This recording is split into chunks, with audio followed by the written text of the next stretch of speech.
Hello, everybody. How are you doing?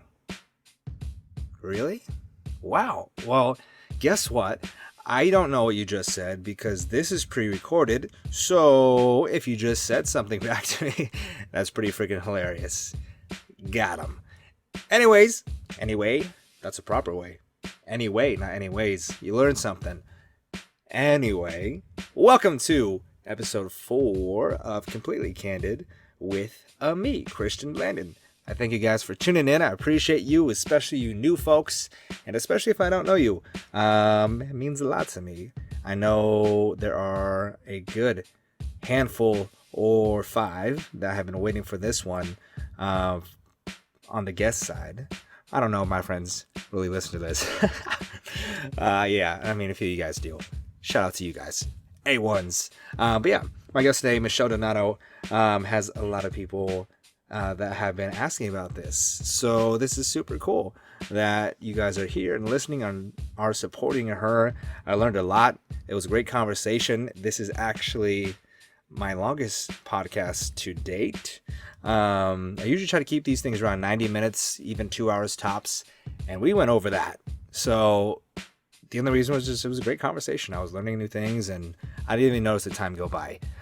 So it was a lot of fun, and hopefully you feel that way too, and you guys are just so wrapped up in the conversation that we're having, because that's the whole idea of this show, is for you guys to just dive into whatever topics seem interesting to you. You click on that one, you listen to whatever that person has to say, and I just add in some silly nonsense to keep the conversation going and learn something for myself. But yeah, that's it. Thank you. You can find all the links to follow myself, the podcast, and of course our guests and whatever related topics and subjects we touch on. That'll be all in the description. So if you're interested in keeping up with any of it, I will provide the links for you. I make it super convenient. I'm so generous, so nice. Or at least I try to be. All right, guys, have fun with this. Let me know what you think. And that's it. Listen up. 3, 2, and we're live. Hi. We're not really live. It's pre-recorded. Yeah. But yeah. I know everyone's asking me, so when's it coming on? What time do I need to tune into this? I'm like, oh, don't worry about it. I'll post it. All right. So let the people know who you are. I'm Michelle Donato, nurse practitioner, also known as your anti-aging nurse on Instagram. We'll get the handles, get the links in there. We'll blow you up, make you Instagram famous. Yeah, sure. There you go. And so, you've been a nurse all your life? Yes, actually since 1991. 91. Yeah. So you've been in it. Yeah, I came out of it. Pretty early. Like a lot of people don't know what they want to do, and a lot of people decide, I think I want to be a nurse. I really want to take care of people. Right. For some reason, I just knew I wanted to be a nurse coming out of high school. Actually, I had like 5 different things I wanted to be, and one of them was nursing. Well, the other 4. So I was a total band geek in high school. I played, and growing up, my parents, I want to say they forced me. I mean, they kind of told me, you have to play piano. So they gave me, and I'm really grateful for that. They gave me piano lessons from age 4 until I was 18. Oh, wow. Yeah. So one of my majors, I thought I wanted to be a music major. But then I didn't think I was talented enough. It's tough. It's competitive. Yeah. It's competitive, especially once you start going to school for it. Yeah. Depending on what kind of program it is. I mean, I know how to write music. Like if you gave me music, I could actually read it and tell everyone what's going on. I could write it down and write it, but like I can't create it. I'm not that talented.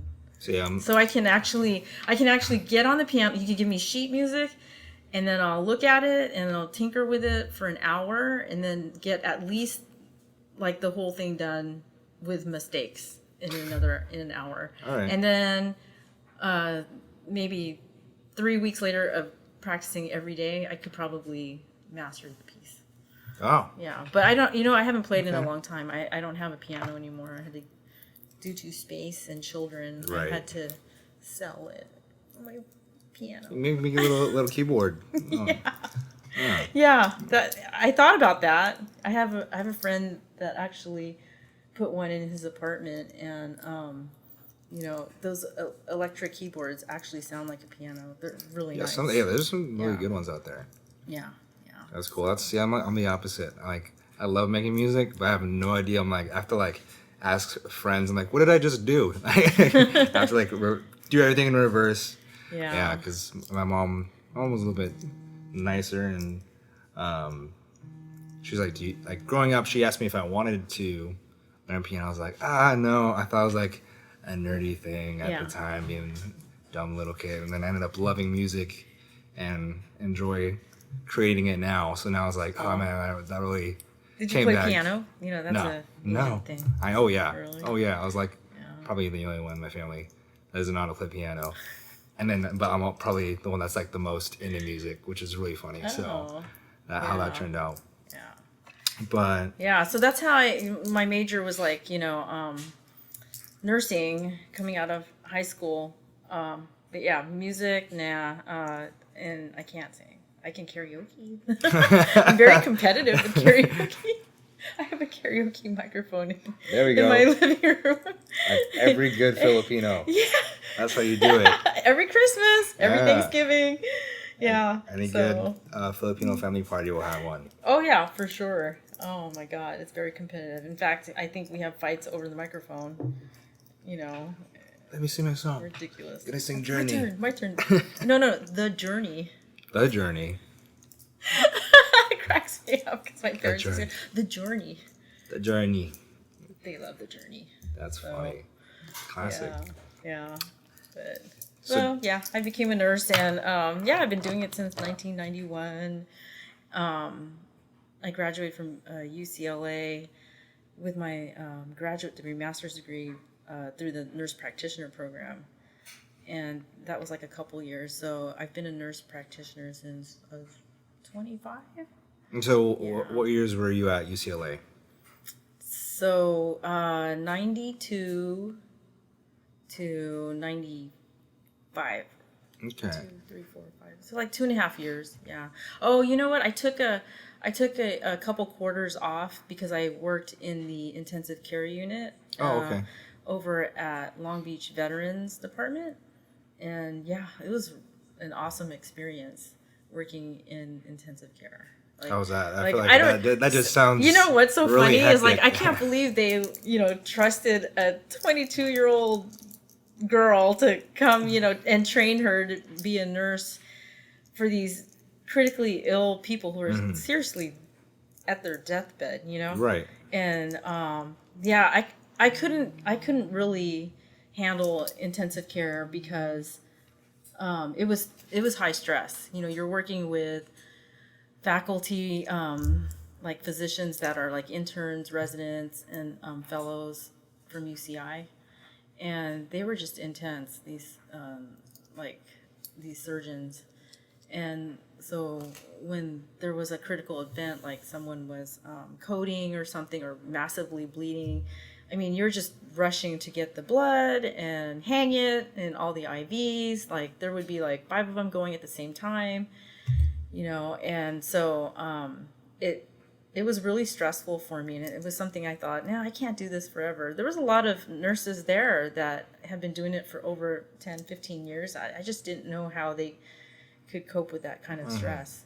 And I knew I needed to hurry up and finish school and be a nurse practitioner when one day I think I broke out in hives. Oh, wow. Yeah, it was so bad. I was so stressed out that my neck and my chest were it was full of rash from just stress.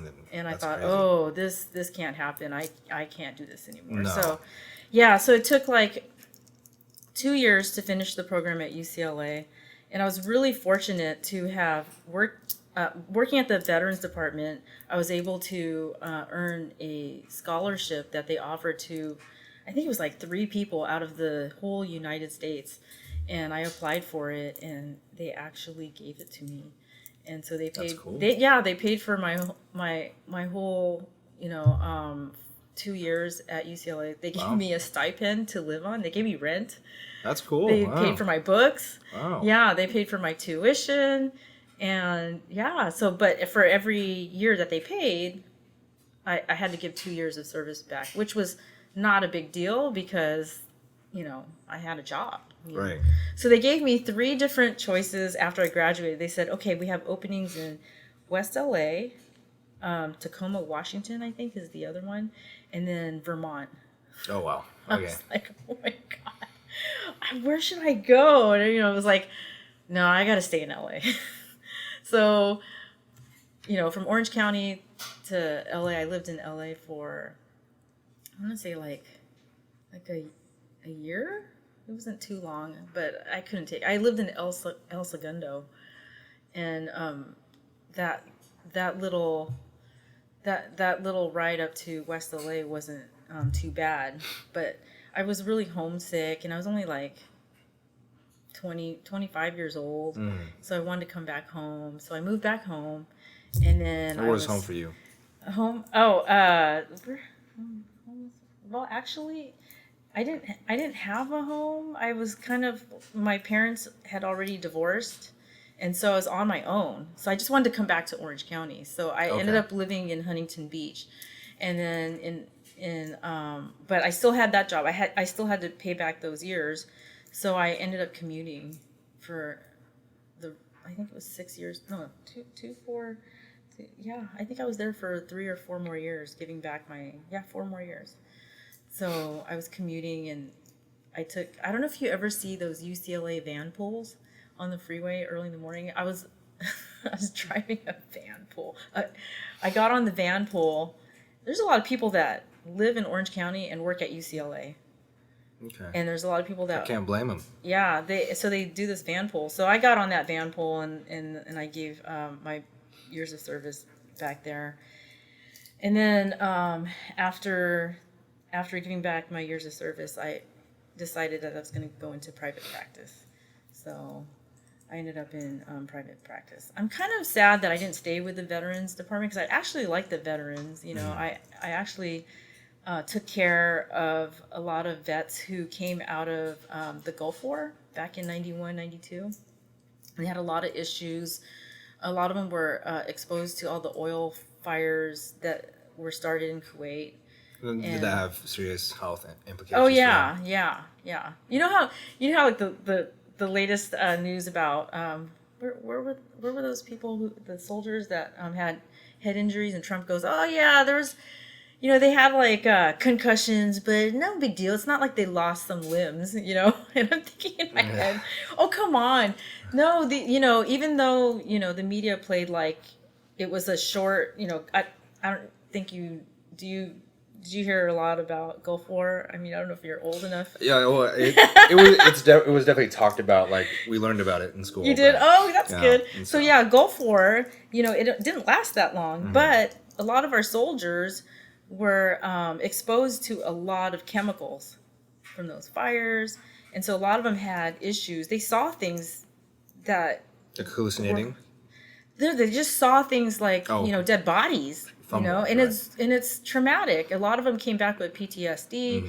So like I was the nurse practitioner who did all the intake for all of Southwest to take these veterans and bring them in from the Southwest area to get them evaluated so that we could get them service connected. And service connection means like they would be able to get money back or a monthly stipend to help take care of their needs because of their deficits, whatever it is, whatever the depression that they were experiencing or the headaches or the nightmares, So it was sad to see that, a lot of them were coming back and not many people believed that they were sick, Because, unfortunately with us people is that they judge the book by a cover. And if they don't see, any sort of like physical ailment, then they just assume, then you're fine. They don't think about what's happening inside. But a lot of them, what they were thinking is, look, I gave my time out there, I was there, I saw a lot of shit, you know, and I was exposed to a lot of stuff. You guys need to take care of me. And that's the problem with, you know, these soldiers that come back. Yeah, we need to take care of them.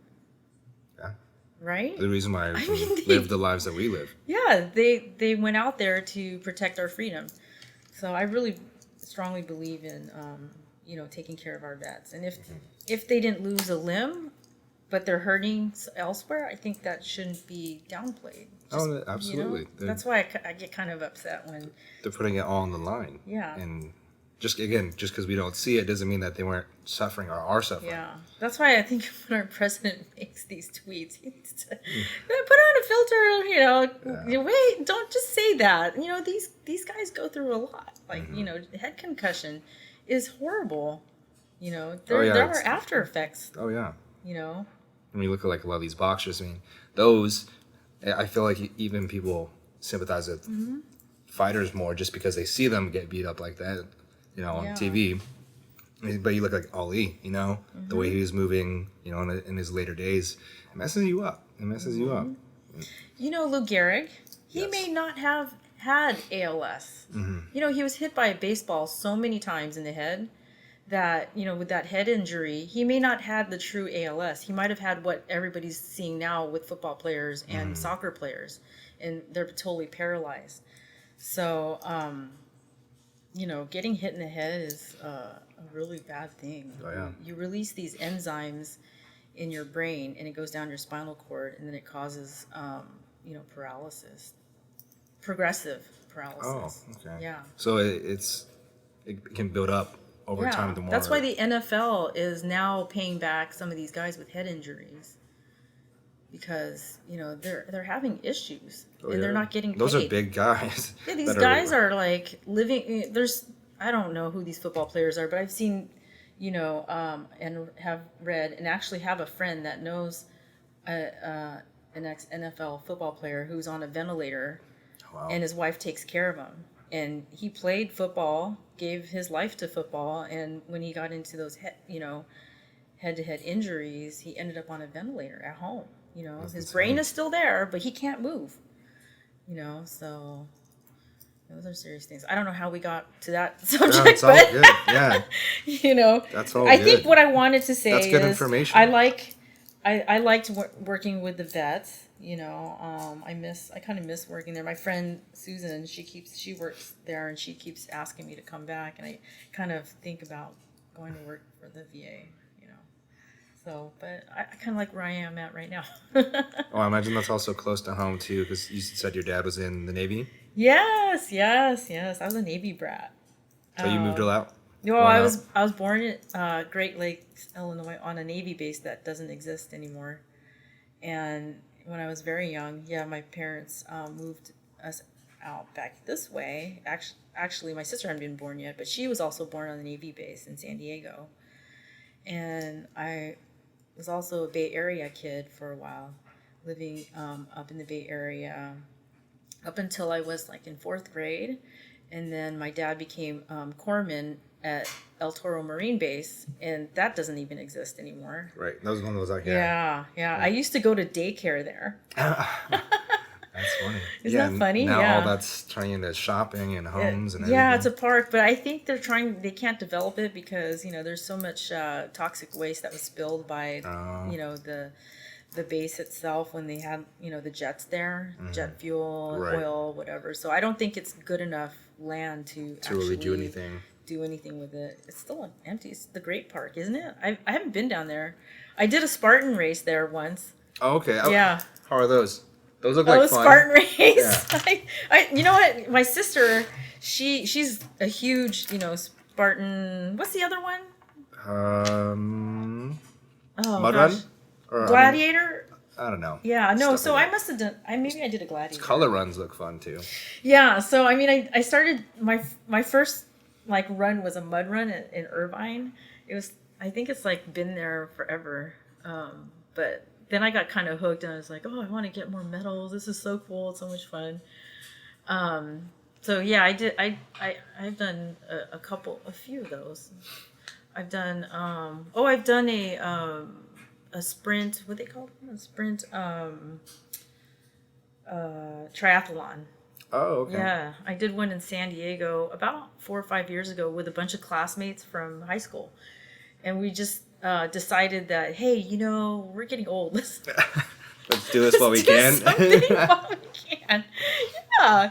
There we go. Yeah. So a bunch of us are pretty good at either swimming, running, or biking. I think I'm pretty good at biking, but overall, after I did that sprint, my swimming was terrible. It took me 15 minutes, I think, to do 500 meters, I think. I got kicked in the face a lot. Yikes. Yeah.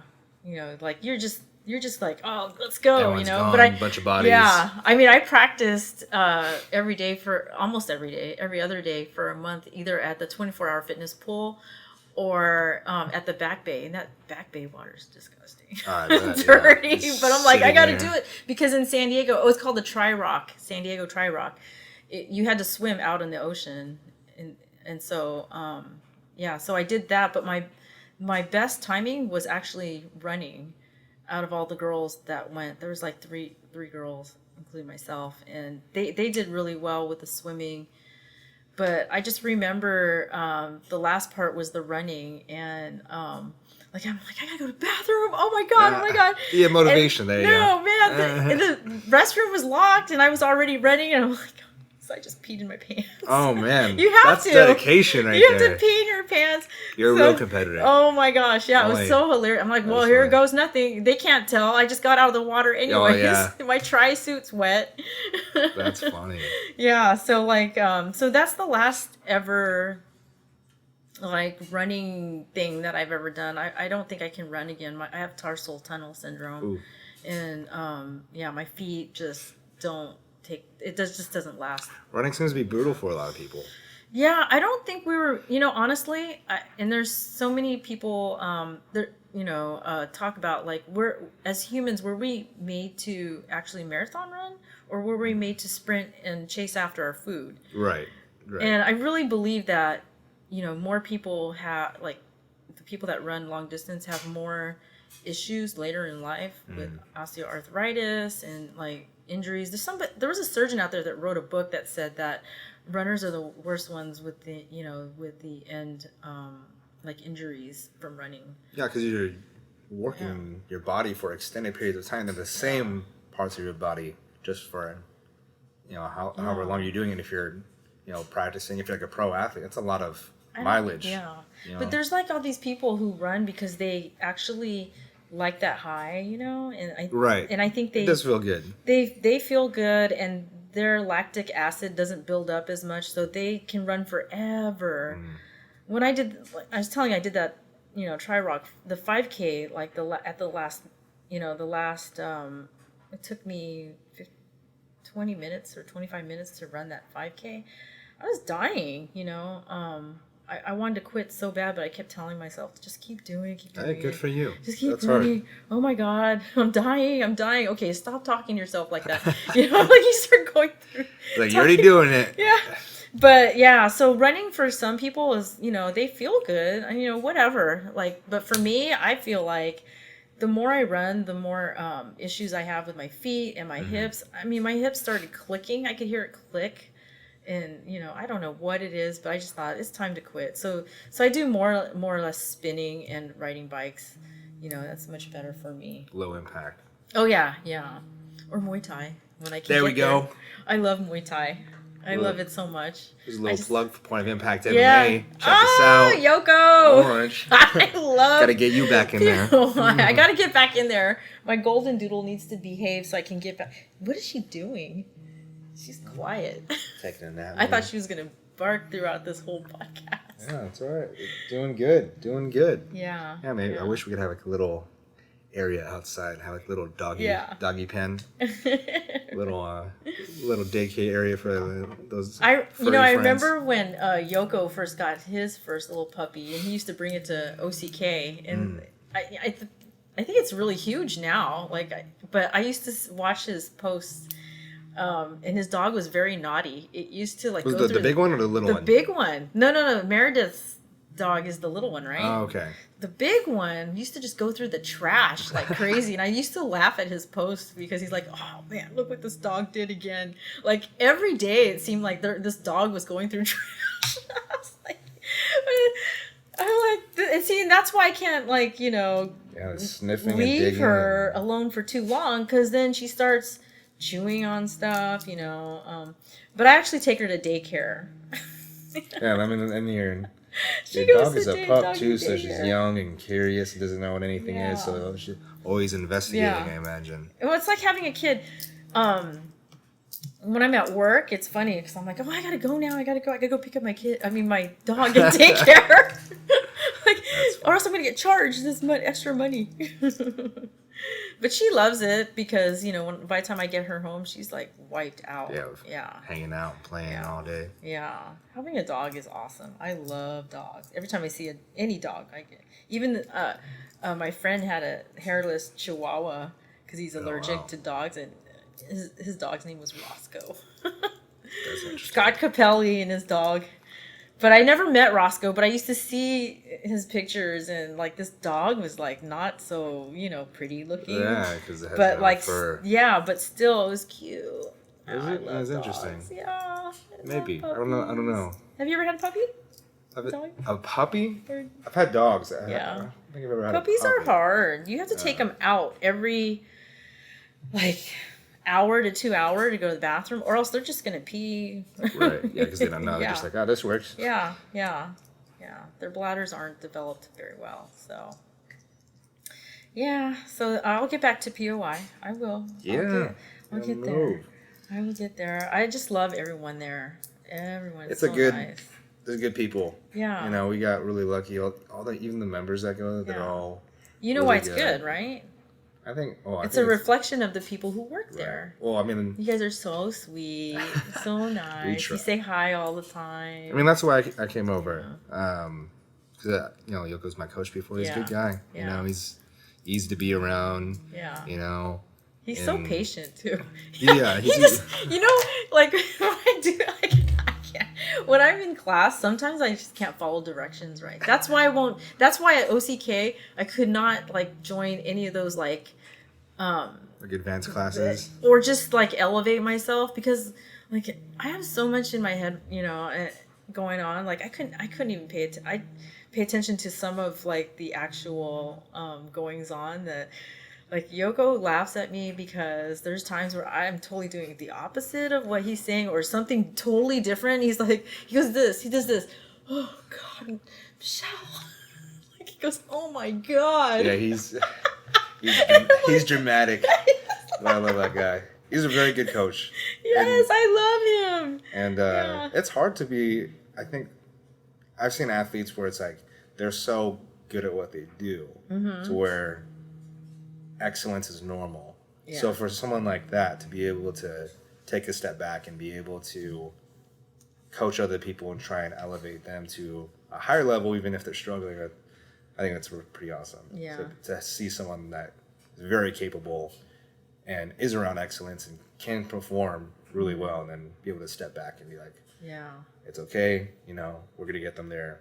Yeah. Eventually, somehow. If not today, at least we're getting just a little bit closer. Yeah. And so he's talented. He's good, and it's fun. He pokes at everybody. There's a lot of things that that Yoko taught me that coming from OCK, you're like, oh, this is the way it's supposed to be. But he goes, no, you can do other stuff. I'm like, oh, know. Yeah, he's very open.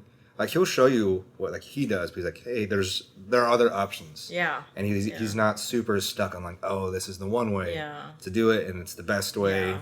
Yeah. I like that. Yeah. I think especially with mixed martial arts, it's very important to constantly be trying out new things, and everyone's different. I'm not 6'3", 200-something pounds like him, so what's gonna work for him isn't always gonna work for me. Yeah. You gotta understand who you are, and what your body can do, and how your mind works, and how it all plays in. Yeah. So I know. I just, like I said, I just love it there. It's just it's definitely a different vibe, and then you have I like the fact that they have kids class there. So it's all really family oriented. Yeah. That's gonna be awesome to see little Aaliyah start taking class when she's Oh old my enough. God, that would be so funny. Oh my gosh. It's gonna be funny with the dynamic because it's not just any kid. It's gonna be Yoko's kid. So I'm interested to see how he's gonna be with her taking class. Oh my gosh, I think she's gonna be a giant kid. Oh, she's pretty big. I know, that's what I'm age. saying. She's gonna be like. She's only like one-ish now. She'll probably be as tall as her dad. Yeah, I mean, Meredith's tall too, so there's like it'd just be super funny if she's like ends up being like 5 foot, caps off there. It's cute. They're those are and all their family members are tall too. Yeah. So she's probably gonna be pretty tall. Yeah. She's destined to be some sort of athlete. She's got this awesome personality too. She's just funny and she's smiley. So happy, right? Yeah. So I was texting Meredith. I go, you need to have a second one.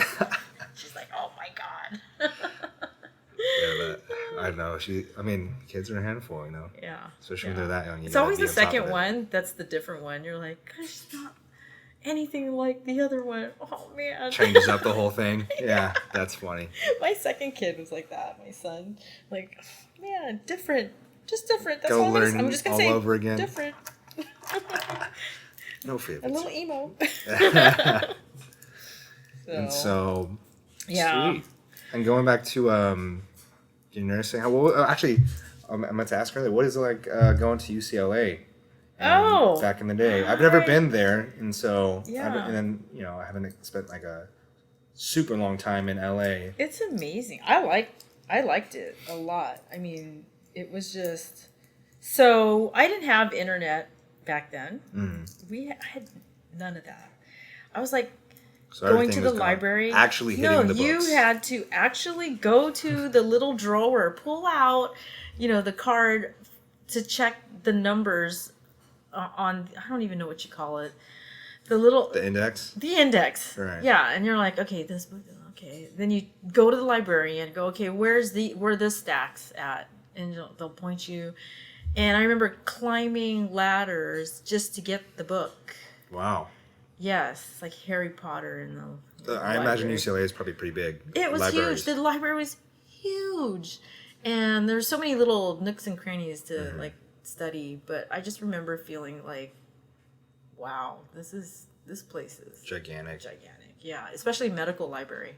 Oh yeah, because there's so much information that has to be covered. But you could see everybody in there is just racing to get their papers done, their research, whatever. But if I didn't find the book or the article, then you had to go to librarian and order it from another university. Oh wow. Yeah, and you had to wait like a couple days before that transcript or that journal arrived, or a copy of it. So you had to be on top of it, or else you're risking being late on your assignment. Yeah, you couldn't just look things up. Oh, it's easy now. Yeah, totally easy. And so I think they make school harder for that reason. But yeah, the disgruntled professor's like, you don't know what I went through. You don't even know. You don't even know like the research and the actual having to like print up a paper. I didn't have a printer. My printer was dot matrix. Yeah, it changed. Okay, I'm totally making myself old over here. Dot matrix printer. Yeah, and I remember like I had like a Macintosh SE, like the little tiny screen with bulky 1 megabyte of memory. Yeah, that's probably a lot back then too. That's a lot. All I could run was the Microsoft Word program. Wow. That's it. Yeah. That's crazy. And it had a little mouse, and if you had a standard IBM computer, then you had like shitty looking fonts. It didn't look good. Yeah, because I was just like, you're just getting work done. Yeah. So, I remember my mom, I begged her, I said, Mom, you have to get me an Apple computer. And she's like, all right. So, the Macintosh SE with 1 megabyte of memory and a mouse and a floppy disk. Floppy disk, Floppy disk. That's the one. I saw this, I saw a picture, or it was some sort of post a couple weeks ago, and the post was, hey, look, someone 3D printed the save symbol. I was just like, oh my goodness. That's like, hilarious. Like, yeah, because like I have my godson, he's just turned 4. Like he he's never gonna have an idea, you know. He probably won't really see. I don't think they have a landline in the home anymore. So like, there's no phone booths. You know, at least in California, I don't see them anymore. I'm pretty sure they took them out. I have a story about the phone booth. Okay, we'll get back to that. And then, floppy disk, burning CDs. There's no need to burn CDs. Yeah, you don't need to burn it. AirDrop stuff now. It's like I'm sending this over the air to you, and you'll have your photos and videos instantly. No one's like. I mean, people will still make playlists or whatever, you know, on Spotify, which is cool. But it's not the same thing as like, all right, I'm gonna. Hey, you want a mixtape? Yeah, exactly. Yeah, I did this myself. I spent hours doing this. Mixtape. Now, like. Okay, but listen, when I remember when I was like 8 years old, I got a tape recorder. With the cassette tape, and I remember thinking it was the best thing, you know, and so like Kiss FM. Was the radio station to listen to, and I remember like, okay, they're gonna play Jesse's Girl in the next 10 minutes. So I would like literally have my index finger and my ring finger on record and another button, and when it came on, push the button and like, shut up everybody, we're recording. There we go. This is how you got music. But going back to the Apple thing, I begged my mom. She got it for me, and you're gonna die. You know how much it cost? It was $3,500. Wow. $3,500, and my mom bought it for me. Wow. For that. Yeah. That's it's crazy. Expensive. But you know, Steve Jobs. Yeah, they're still charging $3,500 for their computers. Right? How much is an Apple iPhone right now? I mean, it seems it's like $1,000. Yeah, it's like $1,000 for any phone. Yeah. Like back in the day, they're just like if you just signed up for whatever provider, they'll just throw a phone at you. But see, now the plans are like just rent it with the service. I always bring this up. Kids who are listening, back in the day, bro, internet, you couldn't use the internet and be on your home phone if you even know what a home phone is. And then I remember when I was growing up, AOL. I had cell phones or everything, AOL, dial up, and you had to listen to that nasty noise playing just to connect to the internet for 30 minutes. And then, but yeah, I remember like, because they can charge for everything because they charge for minutes for your calls, they charge for text, and if you go over, that's when they made their money. Well, now it's like you just kind of get everything, and so they have to find a way to get that money back somehow. Yeah, so funny. But yeah, school was definitely hard that way with at UCLA. UCLA had everything there, and they still do it manually. But I still had to, get books the old-fashioned way. But I loved it. I'm so glad I went there. For all you nurses listening, if you want to be a nurse practitioner, go to UCLA or USC. But I know UCLA is cool. It's cheaper. There you go. There's a lot of nurse practitioner programs out there now because a lot of doctors don't want to do just primary care anymore. It's a lot of work, especially with electronic medical records. You on top of seeing patients, you have to enter data entry. And it's really hard. But like a lot of nurses want to be nurse practitioners now. And, there's so many programs and so many ways, so many avenues to get to that point. But it's treated me well. I like what I do. It's almost it's you're practicing medicine, but under you're doing it collaboratively with a physician, and so the physicians I work with, they're awesome. That if I need something, if I don't know something, I just kind of give them a call and go, hey, I need a curbside consult. Can you what should I do with this person? Okay. So the practice itself is independent. A lot of people ask me, well, do you prescribe medicines? And I say, yes, I do. I can prescribe. Or they ask me, do you diagnose things? Like, yes, I do. Every day. So it's funny that there's like a misconception that like if your title isn't doctor, like you suddenly just don't know a certain amount of information. Well, there's different types of doctors now too. There's the doctor of osteopathic medicine. They're doctors, but they don't have an MD. There's a medical doctor. So there's different ways to become a doctor or a provider, like a nurse practitioner, to be able to see patients and help them get better or do preventative medicine. So, medicine has been changing, and evolving in a way and I noticed it's such that like the private practice is slowly shrinking because a lot of people need insurance and these insurance companies, they have medical groups now, so a lot of physicians are becoming employees of these medical groups. So they're practicing with a large group and they're not on their own. There's still some out there they call concierge medicine, where doctors get a fee up front, and they become that person's provider at their beck and call. So like if you pay up front and you have a problem, you should be able to call that doctor personally and go, hey, I have this issue.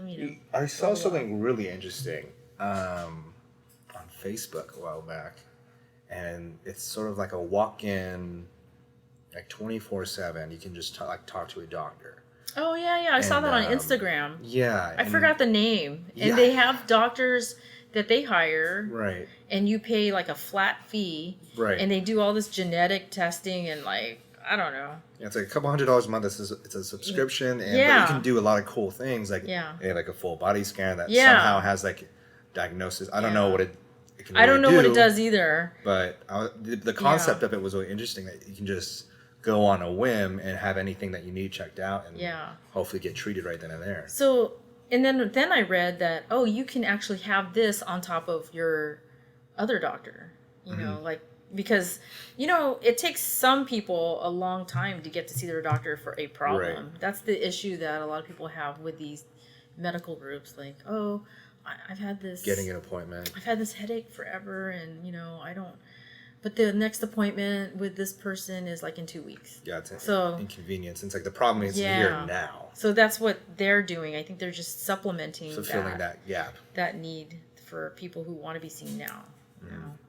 I don't know. I've always liked my insurance. I've been able to be seen right away. So I had this, I don't know if this is too much information. Maybe not. But I had this rash. And I had gone to see, what did I see? I saw a fight at Hooters with a friend. And I had been eating very clean, let's just say. Okay. More like pescatarian. Okay. For a while. This was last year. And so I was like, oh, yeah, they have these really awesome, amazing wings. And I told my friend, we're going to order these wings. So I ate all these wings. The next day, I'm not kidding, I broke out in a rash because my body had been so clean. And I guess whatever's in those Hooters wings, I think just my body didn't like it. Just rejected it. Totally ended up I called my doctor and right away they got me in. I said, look, I need to be seen. This rash is, like it's driving me nuts. I mean, I was scratching, itching, and I thought, you know what I thought I had? I thought I had picked up some bug thing at work. So whatever you see in here, I bagged it. I put everything in plastic. I'm not kidding. All the cushions. I bombed it. My mattress, I wrapped it. Okay. Wow. Yeah. I was so paranoid. And it turned out it was just a food reaction to those wings. Yeah. Wow. Yeah. But my doctor saw me right away and even gave me, it was funny because I walked into the office and this rash was raging and they're like, oh yeah, you come over here. We're going to root me over here because the patients that were sitting there. Get away from everyone else. Yeah. They're like, oh, what is that? Yeah, she's going to explode in a second. Yeah. Oh my God. It was so nuts. And so I got to the dermatologist right away. So I don't know. My insurance I thought was pretty good. Like this is out of Hogue Medical. They took. I've never had a problem. Every time I have issues, they always, there's laundry. that beeping. So they took the dermatologist saw me, and she's like, yeah. Oh, that's another provider, a physician assistant. Have you heard of them? Yes. Yeah, they're like nurse practitioners. They call them mid-level providers.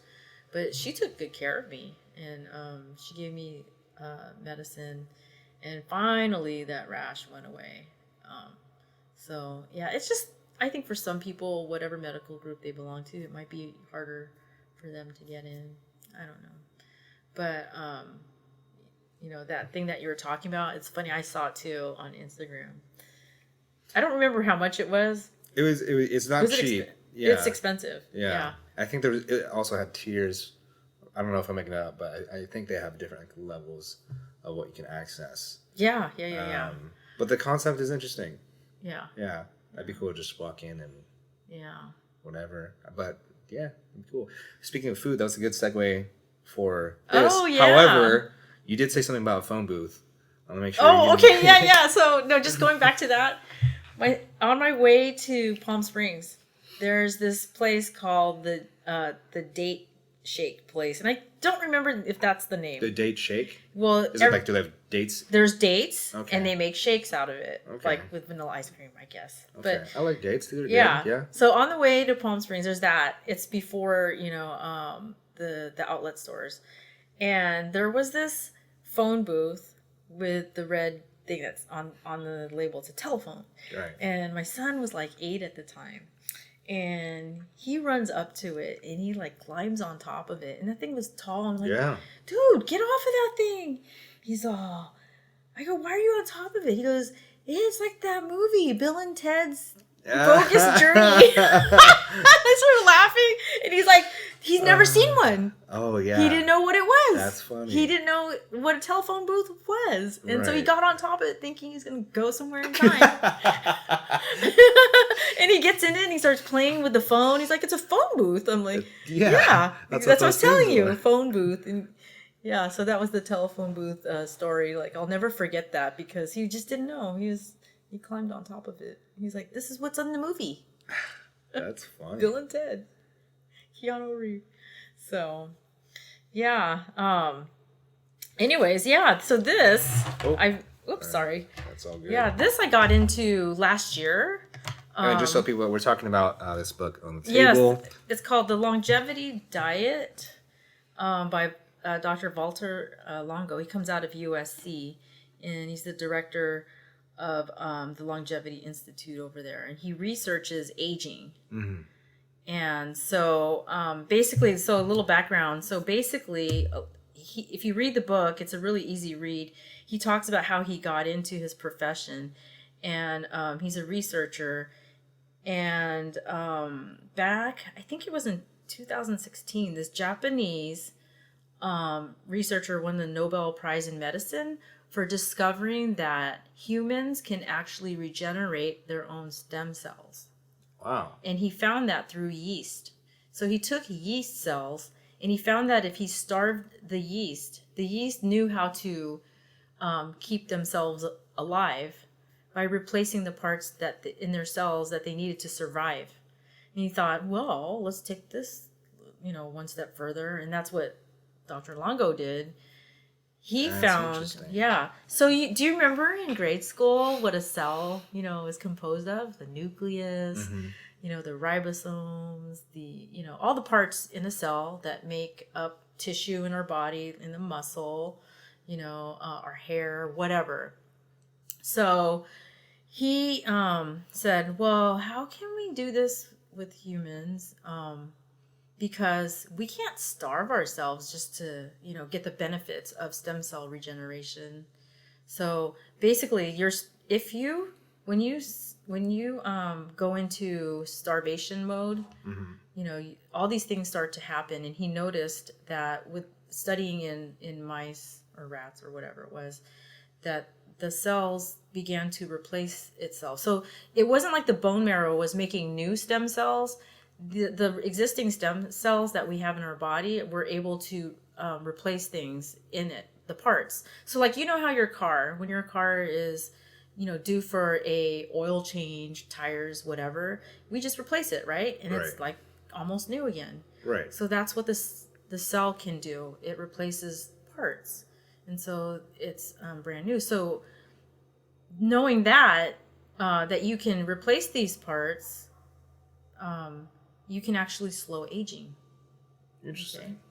So he said, well, maybe we can make a diet that can mimic this starvation process of like a water only fast. And he created the 5-day fasting mimicking diet.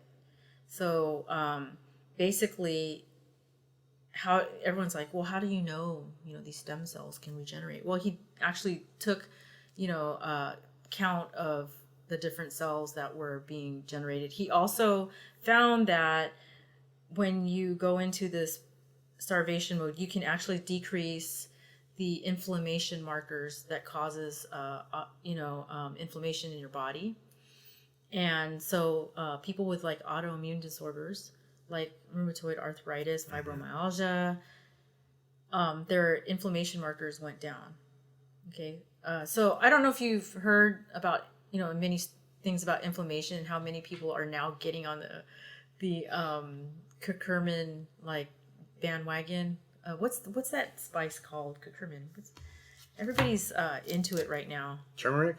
Turmeric, yes. Yeah. Let's drink turmeric tea. Well, I mean, they're saying that it can decrease inflammation, but I mean, there's no real studies right now that show that you can actually decrease inflammation. However, doing this, you can. I understand with that too. I think you're supposed to have a lemon or something supposed to go along with turmeric so you can actually absorb everything. It's interesting now that we have the internet, information is passed along so much faster. Yeah. And even one of the coaches where I used to work at in San Jose, in Orange Theory, she posted a lot about like the order of even the way you eat your food and how that reacts inside. And it's crazy just even think like, oh, there's a order like with the way I should eat my meal. I don't know too much of that. Yeah. That sounds interesting. But that's, I've heard of it though. Yeah. Yeah. And I haven't dug too deep into that, but the fact that that's even like there's a system to that, so that way you can really make sure that I'll have to read not upsetting anything and it all settles right and you can make the most out of your nutrients. Yeah. So well, he also studied the different blue zones in the different populations here on Earth who lives beyond 80 and lives well and survives well. And he noticed like one of them was actually the 7-day Adventists that live in Loma Linda because they eat, they're vegetarians. okay. And the Japanese because they eat fish. Infamous. Yeah. Yeah. And I think there's more. I actually would have to open the book and tell you. But anyways, what he's saying is Yoko's going to live forever is what you're saying. Yeah, if you can do so this fasting mimicking diet, he noticed that you have to do like three times in a row, once a month to get the benefits. Okay. So he took a group of people and they're still doing studies on it. But he took a group of people, measured their cholesterol, their blood pressure, their CRP levels, which is their C-reactive protein. It's a marker for inflammation. Okay. And also subjective, comments on how they felt. Right. But a lot of people who did it for 3 months, they measured the amount of stem cells they had, they measured the cholesterol and their CRP levels, and it went down, like ridiculous. Interesting. So, but it's not easy to do this for a week. A lot of people. It seems like you gotta take some willpower. So I've had people go on this 5-day thing under my direction, and they feel like they've reaped the benefits.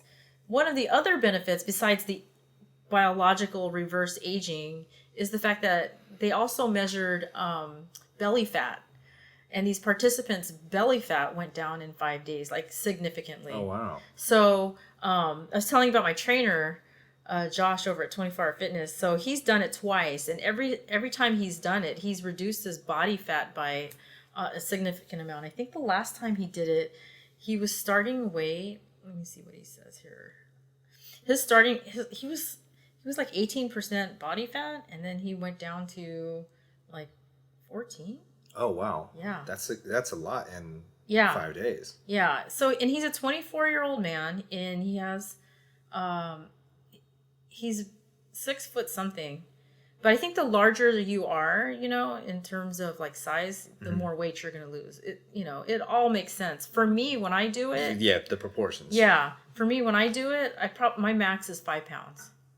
So, and I definitely feel, the belly circumference is a lot smaller. Mm-hmm. What I like about it is the fact that not only are you reaping the benefits inside, you're also on the outside, losing that fat, and you're kind of resetting your body to want to do better with your diet. So a lot of people feel like, well, I spent my money on this. I don't want to mess it up. And right. So the nice thing about it is like it puts you back on track. And that's why I did it once a month for 6 months. Because we're not perfect. I mean, there's food out there that you're going to want to eat. It's terrible, but right? It tastes amazing. Yeah. It makes me feel good for a little bit. But I do know I have definitely changed my way of eating. So now I do just eat more plant-based food, and I eat fish. It's very rare that I eat meat. Like the other day, what was it, yesterday? Yeah, it was just yesterday. My girlfriend was like, hey, can we get ramen? I'm like, yeah, that sounds like a good idea. So yeah, I went and got ramen and had like the meat in it. Mm-hmm. But I noticed like today when I got up, I was like really lethargic.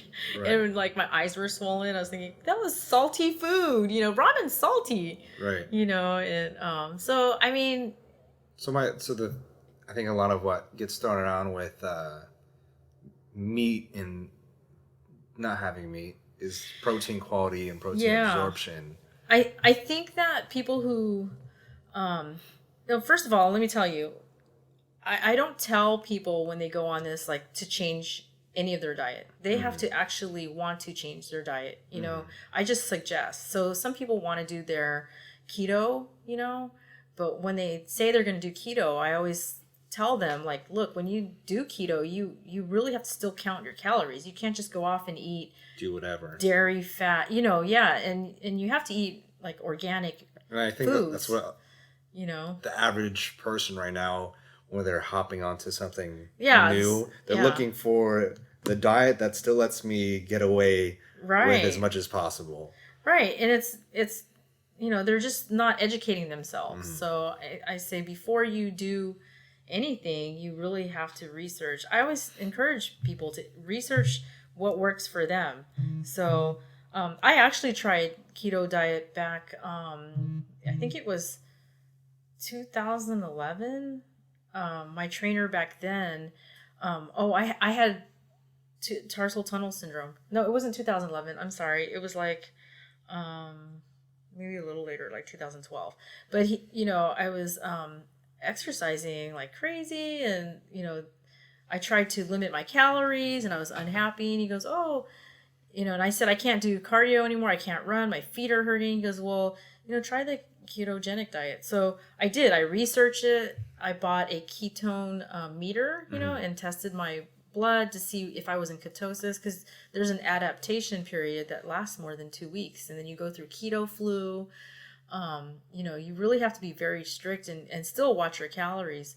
But I was able to maintain my weight without exercising, and still eat, the keto way.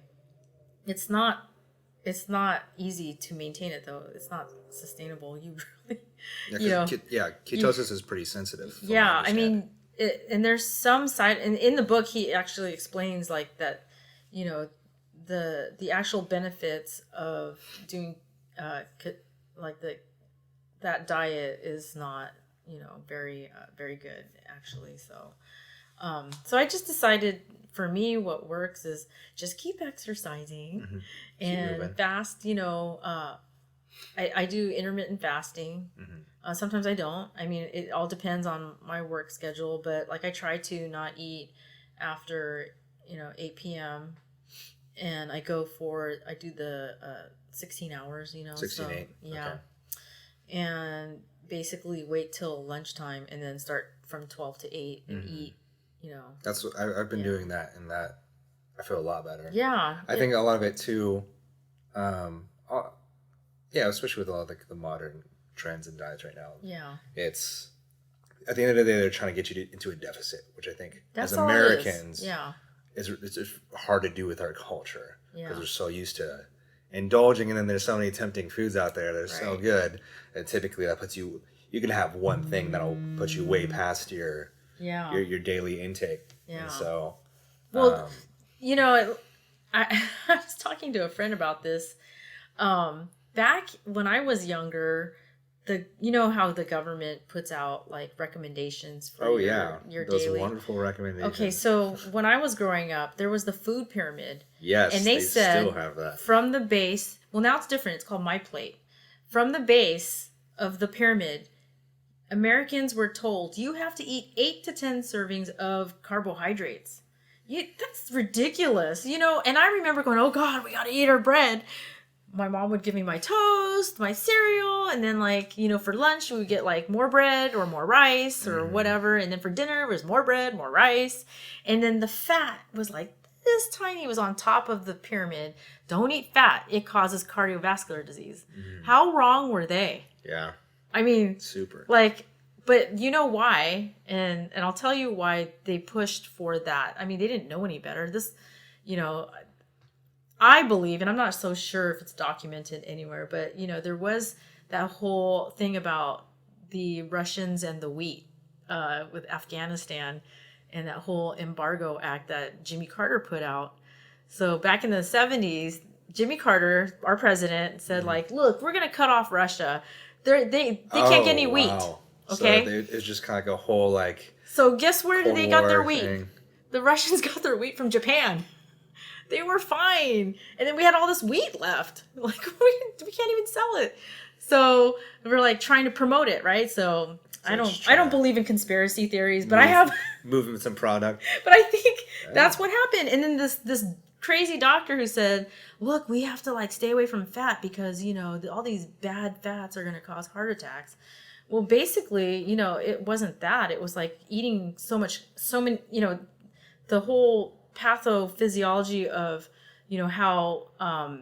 how sugar turns into fat. I don't think they knew very well. They didn't study it. Right. The fact that I remember, do you remember Snackwell cookies? Low fat. Snackwell. Oh my God. I remember let's go get no fat cookies. And we're gonna maintain our weight. Anything and everything was labeled low fat or no fat. Yeah. Right? Yeah, I remember that growing up. There was so many and then every snack, Oreo. It doesn't matter who it was. They all try to do some sort of. But it was full of sugar. Low fat, yeah. Or they try. And then I remember, and this still happens. Only X amount of calories in this little package. Yeah. And so that we can still indulge, but be on top of your whatever. Your health, it was those cookies were so full of sugar, and we were just putting our pancreases into overload, stimulating the insulin to come out, take the sugar and store it back into fat. That's how you get fat. Right.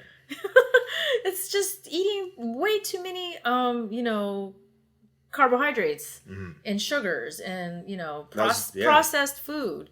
So, we didn't know any better. And I just remember getting out of college. I remember my 4th year of nursing school because, I was eating no fat cookies while studying. I'm I got fat. Yeah. Man. Oh my God, I'm so chubby.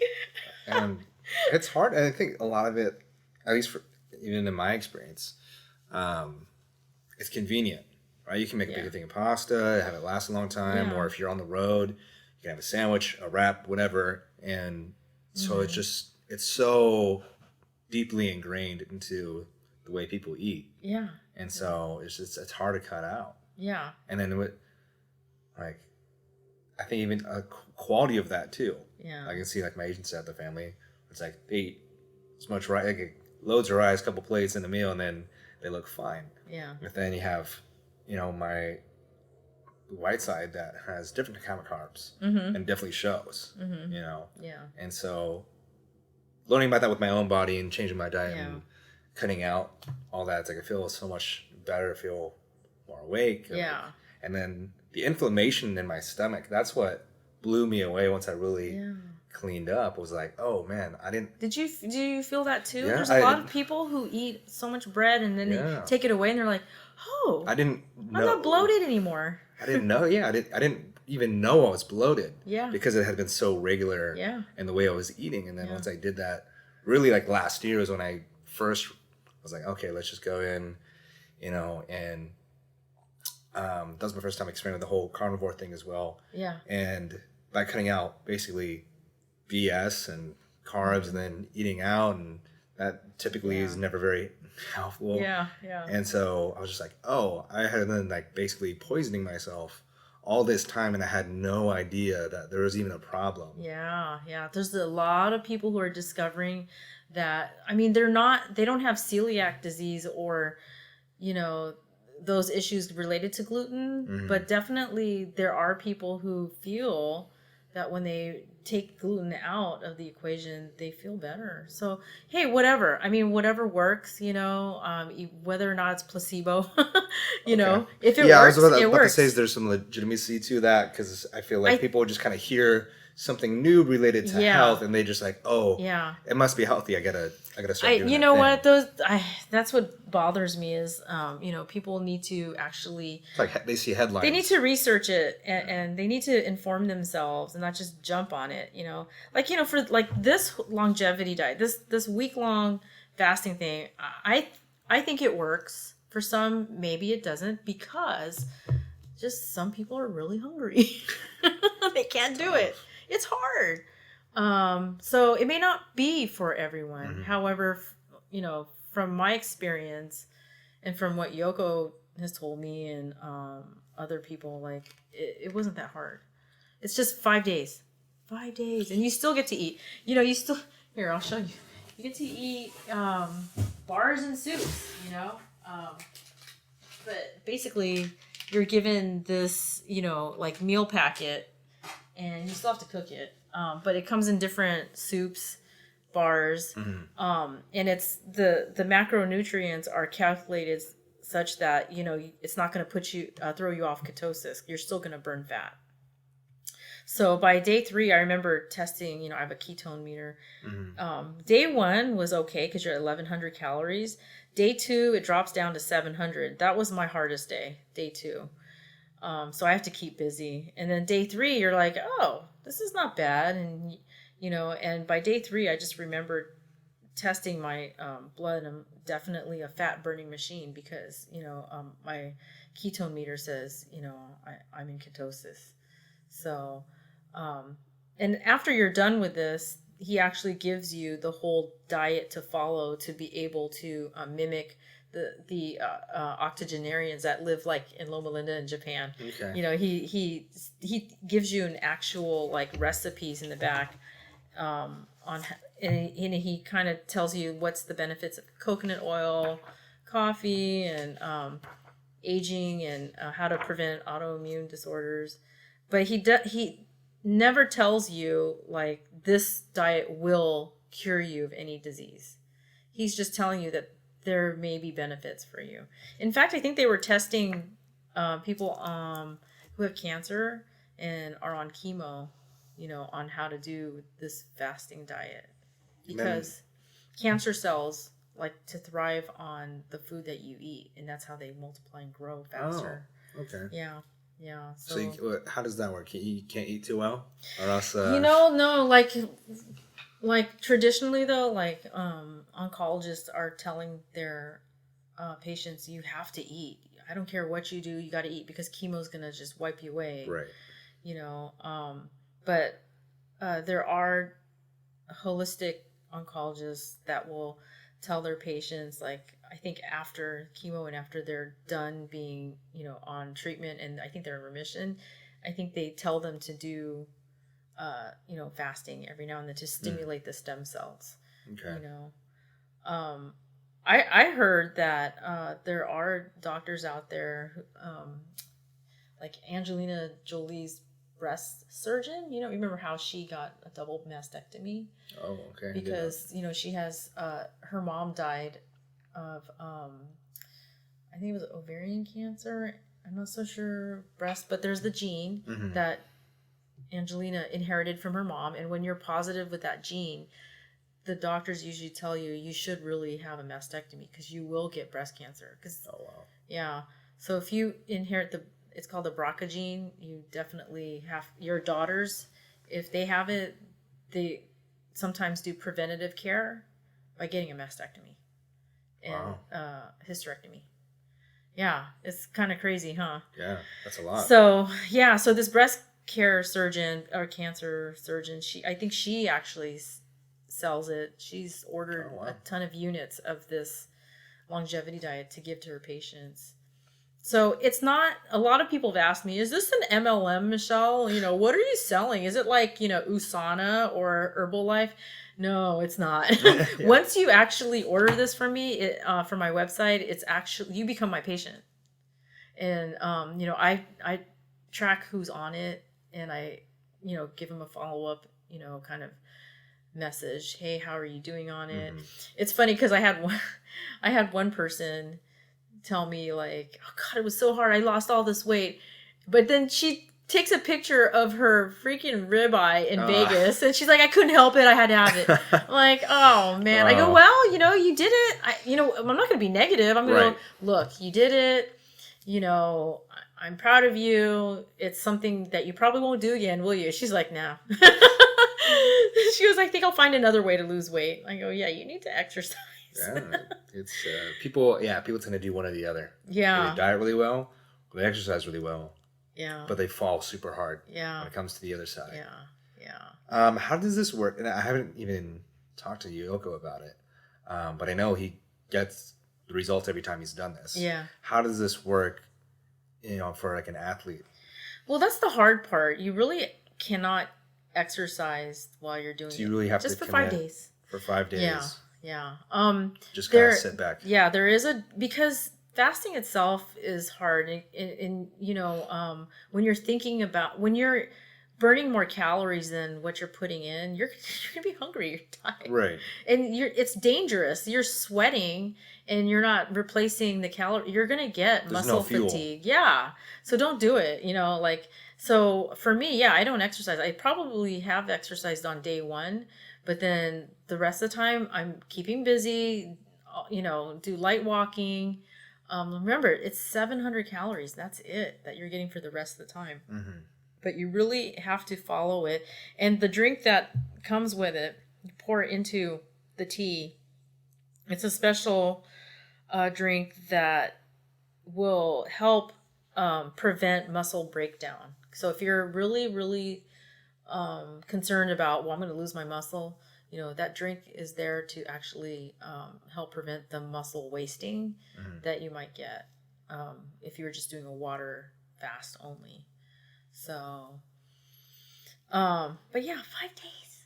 That's it. Nice. It's not hard. Yeah. No, it's not hard. It's just, we're so geared about, to think about that whole pyramid thing. I got to get my food in. Right. I'm used to eating 6 meals a day and working out and pumping iron, there's that school of thought. I got, gotta meet my macros. Right.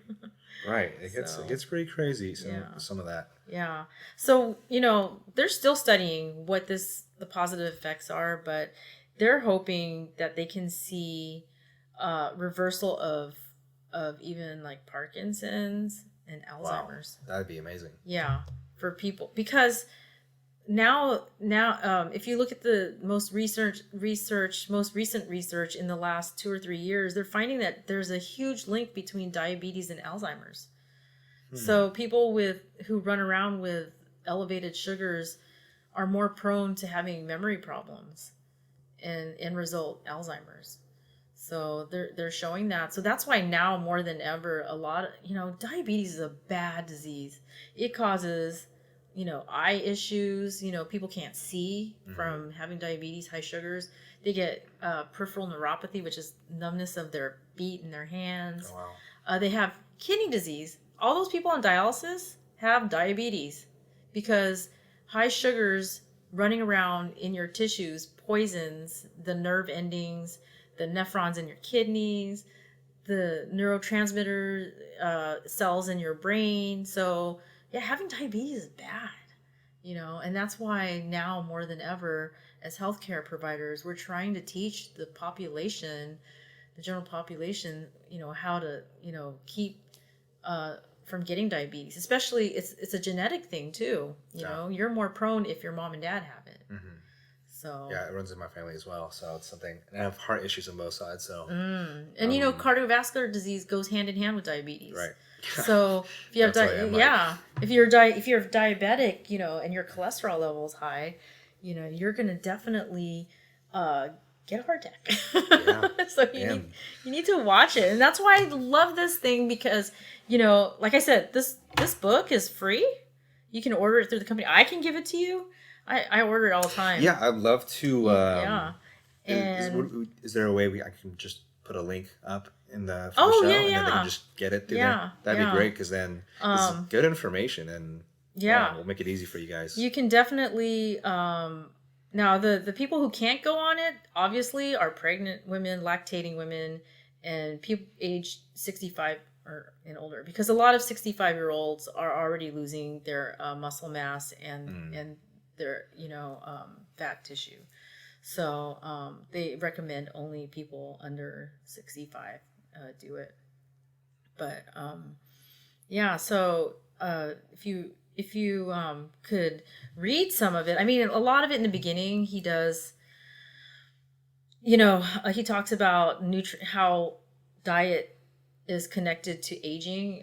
It might be a little hard to understand because there's so many, abbreviations about the pathways for aging, like IGF or whatnot. I mean, but if you know it, then you're just that much smarter. Only also, like we were saying earlier, we have the internet. It only takes a second to look something up. So. Yeah. So if you really want the information. Yeah. But I probably had worked with this guy at one point or another, because he started at UCLA in the longevity, the aging section of UCLA. But when I was working as a nurse practitioner at West Los Angeles, I was not, I was telling you how I was working with the veterans there. I actually did a lateral move and moved to geriatrics, because that's what my board certification is, geriatric medicine. So I went into the geriatric parts of it, and a lot of the physicians that were working there were actually geriatricians looking at aging theories, how to prevent, geriatric syndromes. And so it was heavily connected with UCLA. So I also got to partner and work with some of the physicians that were researching at UCLA. Mm-hmm. So that was a fun part of, of my life. Working with these really brilliant people, and it made me, want to keep working in geriatrics. Old people are fun. It's so funny. They're like, you work with old people?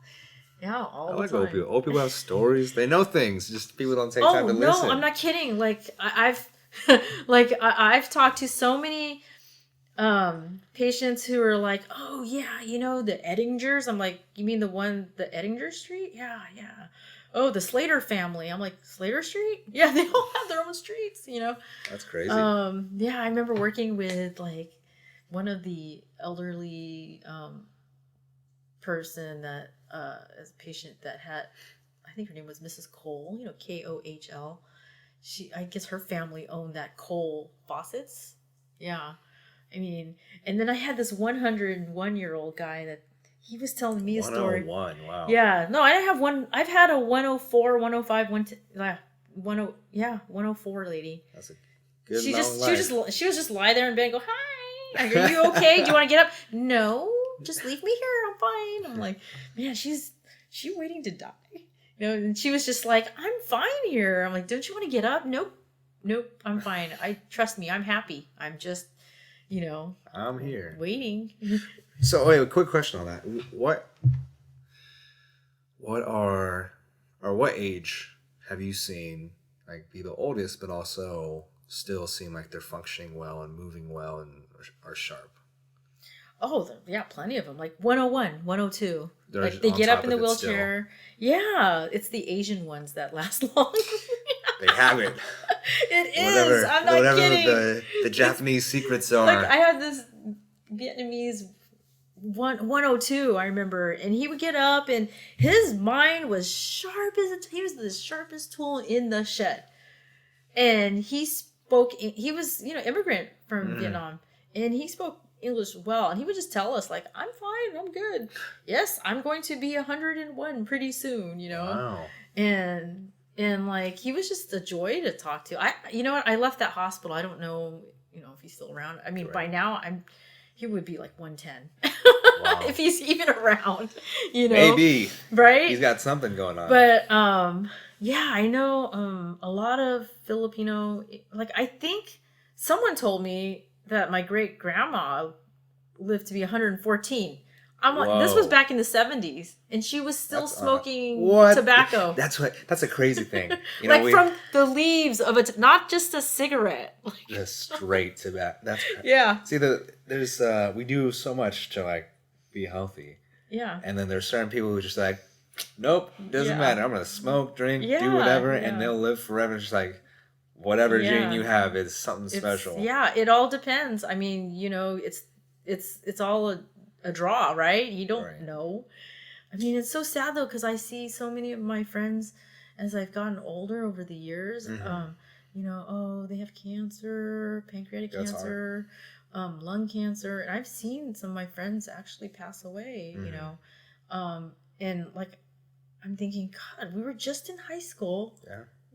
My wrestling coach, when I not got to that high long school, ago. he was, I believe he was 42 when he passed away. Oh man, and he was like, he'd be on the mat, he'd be moving, and so it's crazy how that. And he looked. I mean, objectively speaking, he looked healthy. Yeah. And so it's what's crazy. inside, And I think they're onto something about the whole diet. When I first heard about this, my friend Michelle, she actually works for the company, and she was telling me all about it. She goes, Michelle, there's a diet that actually reverses aging. And I'm like, oh, shut the front door. No way. Yeah. Come on. And she goes, no. What if I told you? And she brought me to the actual, it was like a drug rep meeting, but it's a diet rep. So I went to it in LA, and they had the top physicians there, researchers talking about it. And I was blown away. I was like, what? Are you serious? Oh my God. I totally want to get on this because I have an autoimmune disorder, and I was diagnosed with it back in 2006. So I found out I had Graves' disease. What's that? And that's an autoimmune disorder. Now, when I say autoimmune, let me just explain.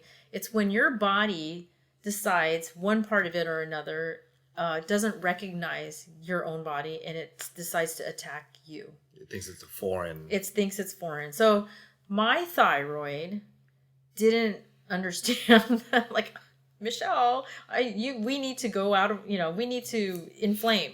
So it started to get inflamed, and I started having symptoms. And I remember at that time, I was going to OCK, yeah, and I was losing a lot of weight. I was like, yeah.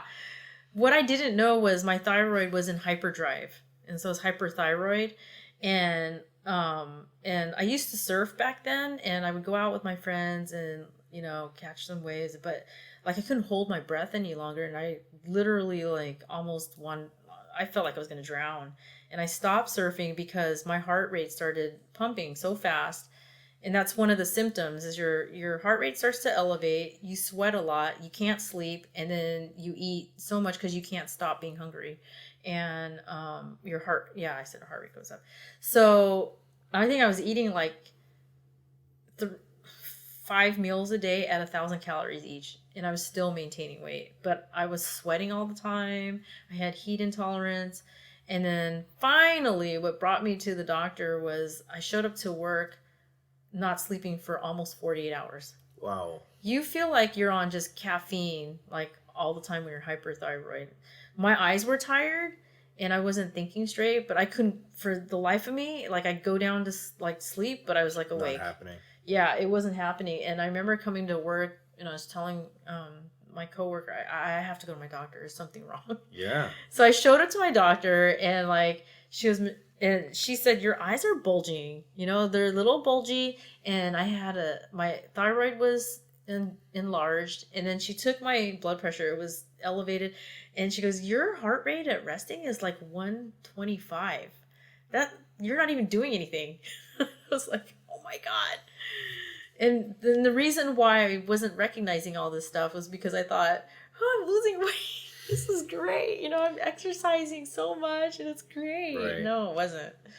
And the bad thing about it is if your heart rate continues to go that high, even when resting, you could get heart failure. Oh, so that's scary. Yeah. So finally I went and got that fixed. And I remember that year, I took a pilgrimage to Italy with my church, and I was on the medicine, and so I left for 2 weeks, and I was on that medicine like maybe 2 weeks new into it.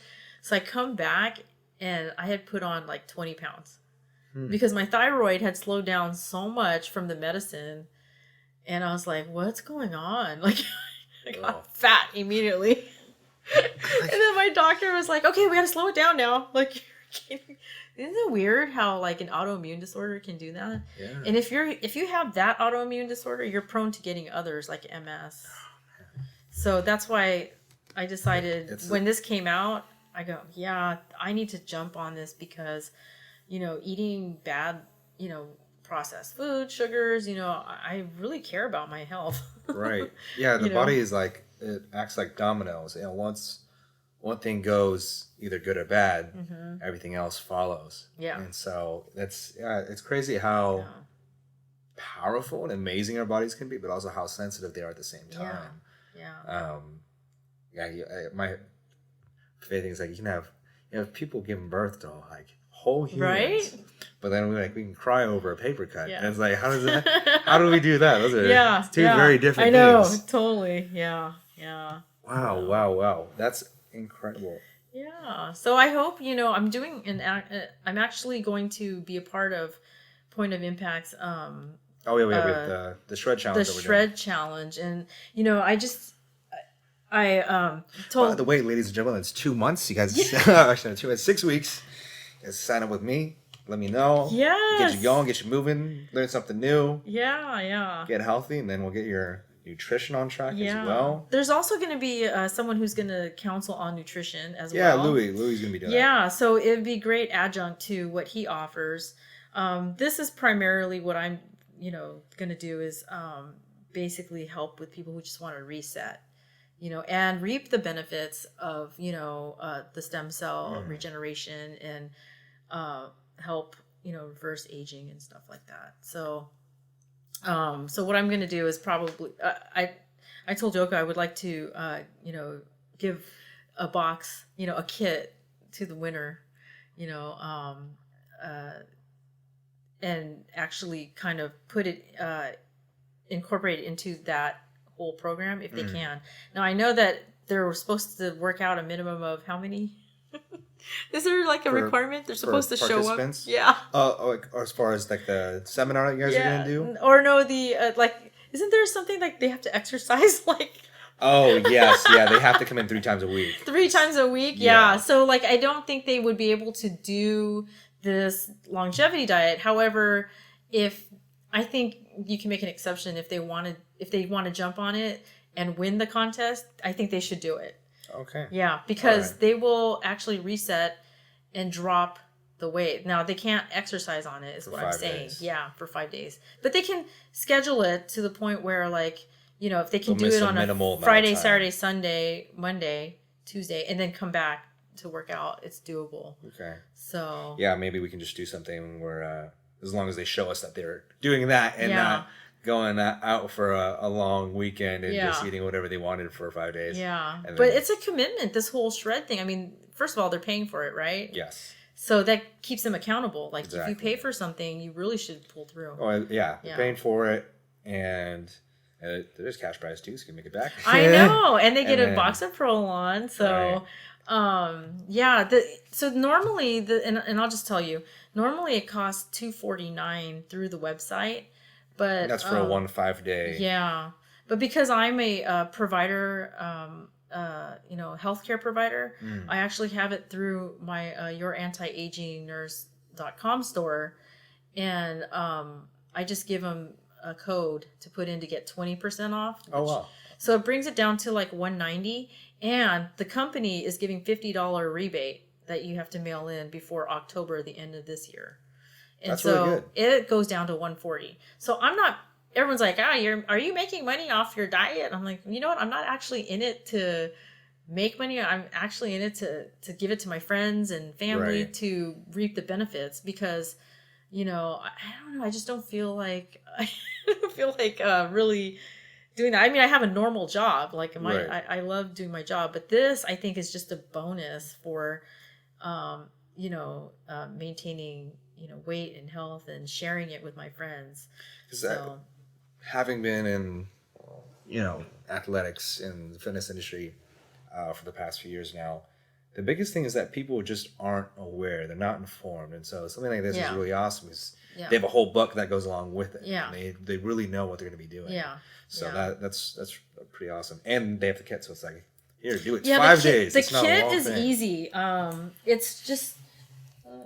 it has directions on it. Like, everything you need to eat and drink is in that box. You do not need to supplement. All you have to do is, everyone says, ew, hot water. Well, the water actually helps make the soups. And then the nighttime dinner is always on a stovetop. You can't just mix hot water because it has quinoa in it. And quinoa takes a while to cook. Okay. But everything you eat and drink is in there, and you just follow it to a T. Some people ask me, well, I'm so hungry. Can I put creamer in my coffee? First of all, you're not supposed to have coffee, but with creamer. You can have coffee, 1 cup a day, but... while you're doing this? Yeah, but if you put the creamer in, then you're going to mess up your ketosis. Ends everything. Yeah, okay. And then you're back to square one. And and then the other thing I allow is like a 1 Persian cucumber if you're really that hungry. But, the whole point of this exercise is to basically reset your body and, get through it so that you reap the benefits of it. So it's definitely, for some people, they're like, I did really well. It didn't, affect me at all. Like I was great. I gotta tell you though, like at the end, every time I do it, at the end, day 6, I can't even get myself to eat. Like I'm not hungry. Yeah, well, I think day 6, I'm like struggling. What am I gonna eat? I don't want to eat that, Right. So my daughter and I always end up at like the Seabird's vegan restaurant. I heard that's pretty good. I don't think I've been. I may have been there once before. But it's great. It's really good. So I always just end up eating something from there and try not to overeat because your stomach is so shrunk that if I've tried to put food back in there and I'm like, man, it hurts just a little bit, but yeah. I've done that. But you're supposed, in the end, what he suggests is you start eating, like rice and chicken, like a little bit of that with, a little chicken noodle soup. You have to really ease back into your normal program. Yeah. And I always just say and I always tell people, okay, so when you go back to eating, don't just go and buy a freaking, hamburger or, ice cream. That's the problem with a lot of people. It's like, oh, I did my thing. Yeah. Now I can go back. Yeah. Oh, Yoko totally went. He told me what he did. I hate this big old burger. I'm like, but you know what? He's in a different, he's different. Also a hyper athlete as well. He's different. He's got a lot of activity. He's burning a lot of calories. Whereas the person like me or someone who's really trying to take, 20 pounds off because their BMI is so, high. Right. They really can't do that. I mean, you're just you're just going back to your old habits. Right. Change is hard. Yeah, I think that's. I mean, that's even myself for a while. That's the hard part is, especially eating. You do it all the time. Yeah. It's habitual, and so and it's incredible how, especially like having gone back to like the Philippines or Mexico, or anywhere else, really. Yeah. Yeah. And you see the portions, you're just like, I remember the first time when I was like as a kid, I was in the Philippines, and I got the whatever drink that came along with our meal. Yeah, yeah. And I was like, it was so small that I was like, as a child, I was like offended. I was like, this is a large. I was like so upset because I was expecting a certain amount. Yeah. You know, growing up in the U.S., everything's so super way sized. over the top, way over the top. Super sized, right? It's like, too, we it's don't too need much to food. Eat that way. It's too much. In now, like the times that I have gone the to Yard House, fast food, super sized. Yeah, lately it's like even the small drinks are like a large in other countries. Yeah, it's insane how much food they give. When you're in the Philippines, did you notice the napkins were all the time? Yeah, I go, Mom, like my hands are greasy. What? They gave me these little napkins. They're like, oh yeah. It's funny. It's funny. It's a different different world out here. I know. Because we're just so used to mansionizing. Everybody wants a big house, big car. Except the electronics keep getting small. Yeah. But food, food wise, everything here is excess. Yeah. It's more for your money. That's what it is. Like, my dad, oh God, he loves buffets. Because he comes $12.99. I can eat as much as I want. Yeah, he comes from the thinking that like if you pay this much and you get that much, you got to eat it all. Right. Maximize the value. I took my dad and his wife, my stepmom, to one of the best buffets in Vegas. I think it was the one in they Caesars. Do it right out there. It was in Caesars, but that one cost $80 a person. Ooh. So I took them and myself and my daughter, and so they would not get off the crab legs. They're just like, we gotta eat. Like you paid a lot of money. We gotta eat. They were there. I go, listen, we're gonna get up. Seriously, Hannah just turned 21. I said, we're gonna go to the to the roulette table. That's funny. Dude, we went to the roulette table and made all that money back for that buffet. We came back and they were still eating. That's funny. I was like, oh my God. Yeah, it's just their way of thinking because, back then, when they were growing up, like they had to ration things, and did your parents grow up in the Philippines or out here? Yeah, my dad, he's 81 or 82 now. And so strong. He'll tell you stories like, oh God, yeah, when the Japanese were in the Philippines, back in the province, my dad had to put us. He put me on his back and we ran to the hills because we didn't want our heads to get cut off. Wow. I'm like, are you serious? Yeah, what crazy. A story, right? Yeah, my uncle was telling me like, oh yeah, back in the day, had the tanks rolling through and people collecting payment, and I'm like, oh man, that is so wild. Like, yeah, we don't have to deal with any of that. No. Here is just so crazy. It's like for us, it's like watching a movie. It's just like, oh yeah, it's like this whole other world, but that's reality for most people. It's not. It's not the same. It's the jungle back there. Yeah. And I just remember, like my mom, like he came. I think he did 2 tours, Vietnam Navy. Came back and he was looking for a wife. He was like 29, searching. And he found my mom, and they got married like so fast. Man. Really fast. And back, she finished college already. She was and you finish high school there when you're 17. Oh, in the 16, Philippines. Yeah. 16, 17, 18. Yeah. So she finished college when she was 19, and she was pre-med. That's awesome. And Grandpa, Papa Medina was like, I guess he had 3 more kids to go, and he was like, you need to get married. Like, no, you're a spinster. Well, hello. Like at age 20, you're a spinster already? No. Yep. You got to get married. And she really, you're expiring. She told me she really wanted to go to med school, but like, that just wasn't in her future. It cost too much. So, right. So anyways, that's where Dad got her, took her to Illinois, and then got her pregnant with me right away. And she said like, wow, it's the first time I've ever seen snow. Oh, yeah. Crazy? Yeah, that's never going to happen in the Philippines. And she goes, oh, and And the black people, they eat the same food we do.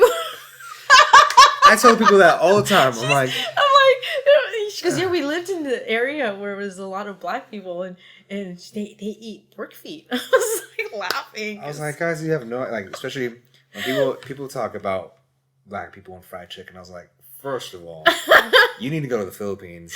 There is even McDonald's serves fried chicken. You got fried chicken at McDonald's. You have KFC. Mm-hmm. We have the amazing Jollibee. I know. One of my guilty pleasures. Right? And then there's the local like N-Dogs, and then whatever local stuff that's selling. There's fried chicken everywhere in the Philippines. People have no idea. I'm like, black people get a lot of crap for that. Their fried chicken? We got fried chicken. Yeah. Yeah. And it's everywhere. It's everywhere. I'm like, oh, I know. I'm surprised that Filipinos in the Philippines aren't way more fat and super obese. Yeah. You know why they're not so fat? They're moving a lot more. Because they're moving, and transportation is rare. Like you get on the jeepney or whatever, but they're very active lifestyle. They're walking everywhere and they're sweating constantly. That's why Europeans look so good. Yeah, they can have a similar diet. I still think Americans have the worst diets. Yeah, right now. Yeah. You take a similar diet or a person eating a similar diet in America versus even like Europe, you know, where they have the same bloodline. They can both be like a German guy, and a U.S. German guy here. And the lifestyle really makes an impact. Moving, you know, it's moving. We're dependent on our cars here. Right. We don't have very good transportation. I mean, San Francisco does. Yeah. And, you know, my cousin, she lives there in Noe Valley, and her two sons, they take transportation everywhere. They hate it. They'd rather get in their Tesla. I think it's fun. I like public transportation. Yeah, for me, it's too. Like it's adventure. I'm out with people, and San Francisco's good. San Jose was cool. Yeah. Well, the BART gets down there, and the whole Muni system is really awesome. It's really good. Yeah, it's really good. My son is up there right now. He goes to San Francisco State. Oh, yeah. Okay, that's fun. Yeah, but see, he will not use public transportation there. He did it his first year. I feel like that's part of the whole experience. Dude, we bought him a car. He's like so spoiled because he comes from here, Newport Beach. Right. And so he's like, well, you know, I got to drive to, you know, get to my job. You get used to it. You know, but no, that's his thinking, you know. But if you grow up in the Bay Area, you're walking. Yeah, it's cool. I like that. Yeah. I think at some point and those hills. If you live where my cousin lives in those hills, you're gonna be in shape. I mean, there's a lot of hills. Yeah, when I'm at her house, we don't drive to get to places. She's like, okay, let's go. You're like, oh yeah, we gotta walk. So you're going up these hills. And I remember we signed up for a spin class over at Soul Cycle, and she's like, yeah, let's just walk. And I'm like, okay. I'm like, we're gonna exercise before we exercise. Yeah. What are you doing in the morning when we get there? So funny. Yeah. So, but yeah. So I have a question for you. Like, what are, especially when you're doing the whole anti-aging thing, what are some of the biggest mistakes people are making? I mean, it's mostly diet related, but what are like the biggest things that you notice or habits that people have that are really putting them back? Oh gosh, and harming their body. The biggest thing, or whatever top 5 or. Well, I think it's just the discipline to like stick to something. They just don't want to do it. I mean, I don't know if that's just number one. Going back to their habits, but or it could be just where they are in life, you know, that it's not conducive to like sticking to a plan. Mm-hmm. My thing is like if you get off the plan, it's not a big deal. Just get back on it when you're ready. Right. Yeah, at least if you have the mindset, like no one should be berated for coming off the plan, you know, made to feel guilty. You know, that's not the whole goal of having that good relationship with your food.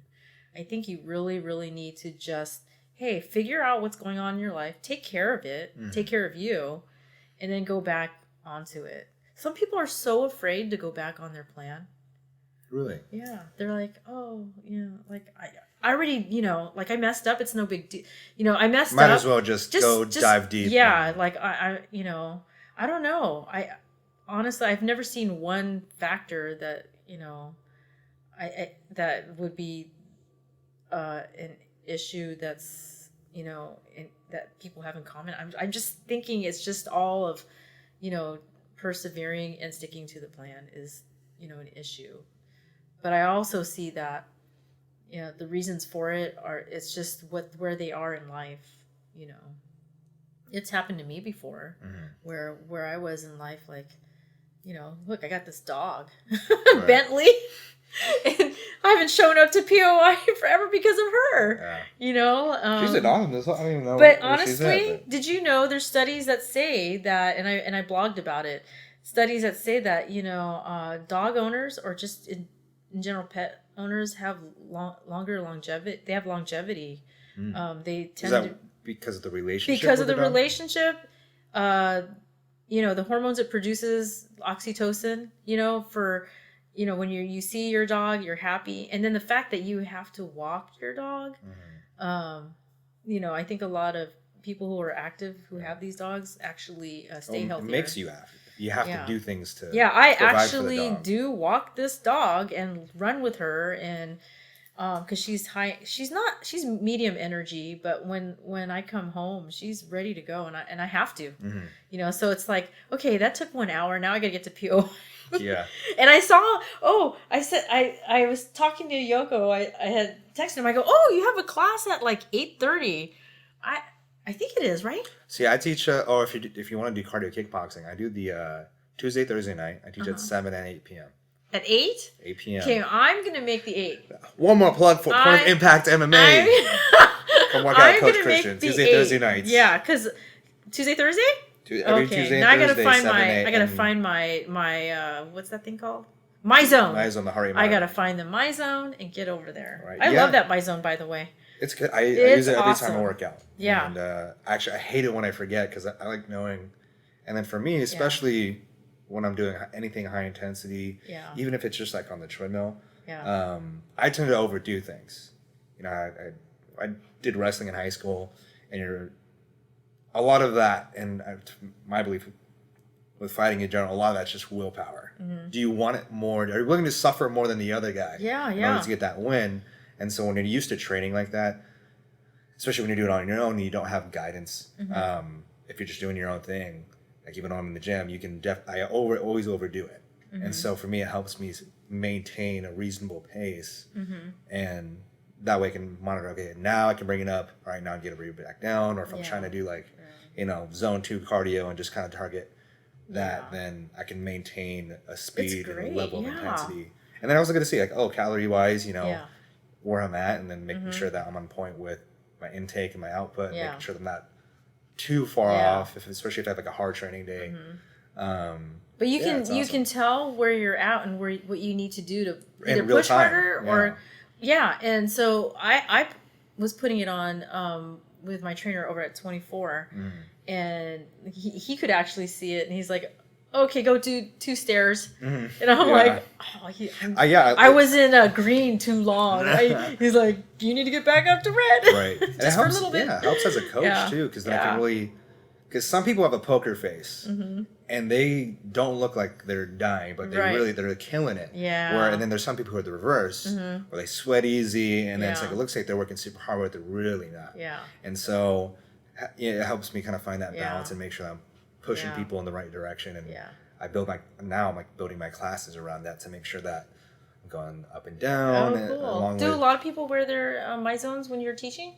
Yeah, I try to get them. I say every single class. You probably hate hearing it, but we just started at the beginning of this year. We just had this big push and really getting it back in their face again. And so, good. Yeah, we're on this new wave of just getting everyone on, especially with the challenge coming around. It really helps, especially if you're putting in that work. It's cool to see look, this is what I did, and it's cool because it's their app is like a social. It in is. A way, because you can I'm see friends with everyone else. there. Yeah, you can see everyone's workouts. I'm like, look at him. He's working. Oh God, I'm gonna get to the gym. I burned 2,000 calories on Thursday.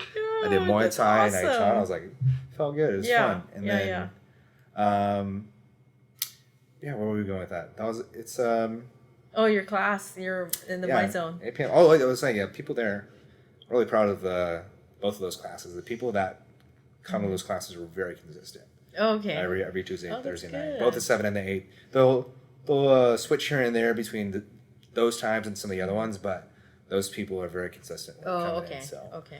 That way, you get to know some of them, and then if you start slipping, they can be like, "Hey, where you been?" Yeah. That's the best part. You're making friends. That's really important. Yeah. I believe in, and I think that's especially neat. in the gym. I like making a lot of new gym friends too. Yeah, they keep you on top of it. They all have like something in common. They all have a goal, and you're like-minded. And especially if that's where you guys are hanging out, is the gym. Yeah. Then you're forced to be like, all right, stay on top of it. Yeah. Because that's where your social hour is at. Exactly. Yeah. So I know I had to like cut off one of my places that I go to exercise. You do a lot of different things. Yeah. So I love hot yoga. I do it around the corner. It's like one of the hottest yogas in Orange County. It goes really hot. I don't want to say like 120 or maybe something like that. But they open the doors every now and then to maintain. But it feels so good. I mean, like when you're done, you're actually in a cardio state when you're doing it hot. Your heart rate goes up, and yoga's difficult. I just started, like, I just took my first ever legitimate class. I've followed videos before, but like first legitimate class, and it's a practice like Muay Thai. Yes. You got to keep going. Yeah. And so I haven't practiced in a while, but I started going back after Christmas, and oh gosh, I was dying. But I took my son, and he's a weightlifter. And I convinced him because I said, like, you need to be flexible too. You just can't be all muscle walking around like stiff, Right. He took it and he was hooked. He started going. Oh, I love it. I feel amazing. He took another girl with him. He's like, can I take Lindsay with me? He's like, I go, yeah, go take her. And too bad he had to go back up, but he really liked it. Yeah, there are some of my friends that I've taken where they're like at the end, F you, Michelle. I hate you. Like, what the hell was that? Too much hard work. I'm sorry, but wasn't it fun? Yeah, but you're a machine. You like doing a lot of different things. I just like to keep busy. I can't I don't know. So what have you tried in the fitness realm? What have I tried? You've done kickboxing. Kickboxing, Muay Thai was like my favorite. First of all, I remember when I first started. Okay, so like when did you start at OCK and all that? Because I think you were there even before 2006. Me. Oh yeah, you've been around. Yeah. So like my first experience with any type of like boxing was that 24-hour fitness, like the classes, their power kick or whatever it was called. Actually, it was not that. I actually started. There was a gym in Long Beach back in 1994, and that was my first experience with kickboxing, and I was like hooked. I liked it, but I couldn't keep going back to Long Beach, and so I was doing that one at 24-hour fitness, and then one day I went to spin class at 24, and one of the instructors or students in there told me, and I said, hey, you look good. What have you been doing? She goes, I've been going to these kickboxing classes.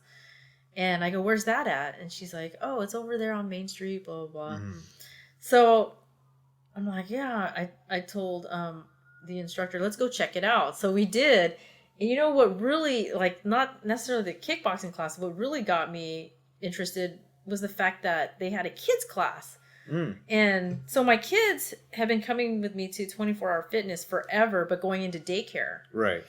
And so when I saw the kids class, I was like, it's perfect. It's 2-in-1. Perfect. So like, we have classes set up like now too during for the parents. See, come drop off their kids. The kids take a class and then they get their own. During the same hour. So I would drop them off, and at the time it was I remember it was Bobby and Carlos teaching, and so my kids know them from Crew Los. Shout out to Crew Los. Seriously, 6 years old, 8 years old, and they were little white belts, and they had the little. They used to make them wear the. Not the gis, but the... Yeah, there's a uniform. Uniform, I understand. and I remember... Brian was just telling me about that the other day. Yeah, so they did that, and they were little white belts, and they were hooked. I mean, they wanted to get to black belt like you wouldn't believe. They did everything that Carlos told them to do. In fact, like, if... After work, I would pick them up at school, and we would go, and, like, my son's like, I forgot my belt. I'm like, well, too bad. We got to get there. I'm going to miss class.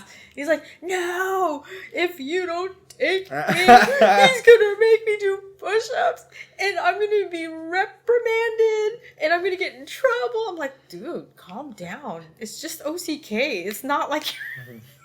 No, you're not training to be a ninja. It's all right. Seriously, they took it serious. Like, they didn't want to be the kid that That's good, left though. their belt. I mean, it instills value. But let me tell you, now my kids are full on like they're so on it with their homework.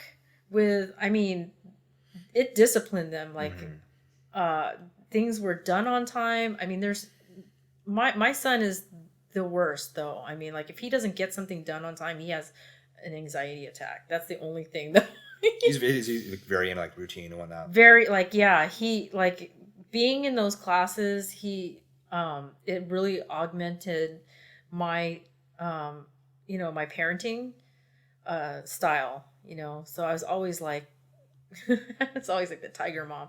You have to get A's. Right. If you don't get A's, you're not going to be rewarded. Life is over. You need to do well.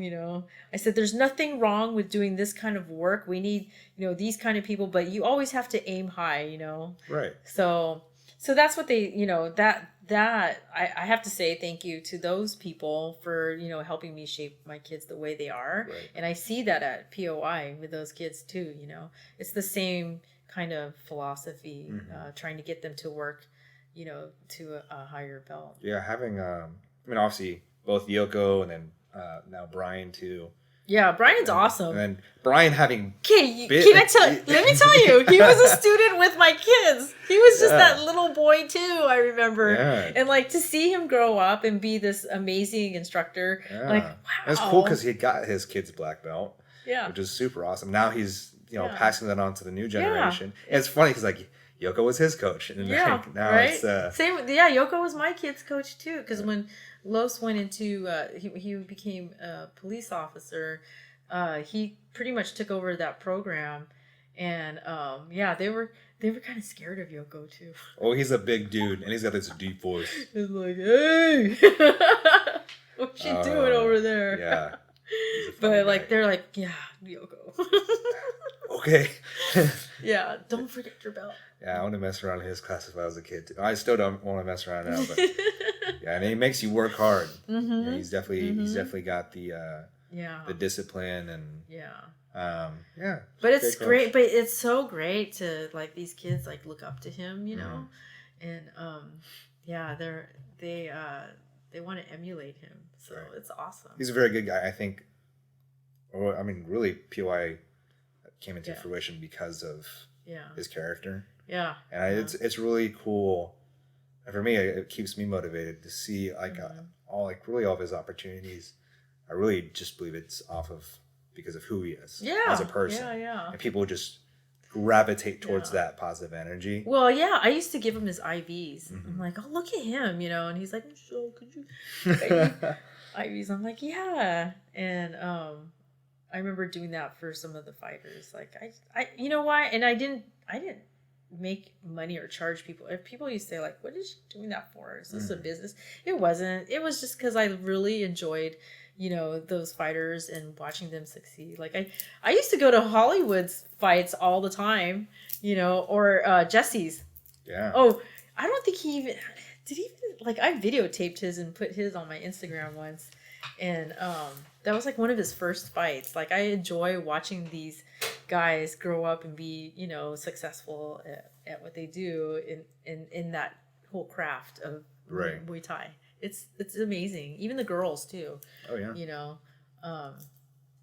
I've seen a few girls come out of there too and do really well at OCK. But yeah, watching that whole, I haven't been to a fight lately. In fact, I feel guilty because I haven't been supportive of like even, some of these guys who have been going because of the dog. I blame the dog. Yeah, we have good people, and I know there's a lot of people coming in and out for fight team lately, especially in the last year while I was gone. I saw that. There's a lot of people that have been coming in and wanting to fight, and I saw that guy Jared. What's that? Jared? Yeah. Jared Connor. He just did his pro debut. Yeah, I saw that. Cool. Did he do good? Unfortunately, it didn't pan out the way we wanted it to, but that was his first one. Well, that was a big card too. Yeah. So not every, he's just someone's got to win. Someone's still got to growing. Lose, so. Yeah. Oh, hey there. She likes sitting there with you. I didn't even notice she was hanging out this whole time.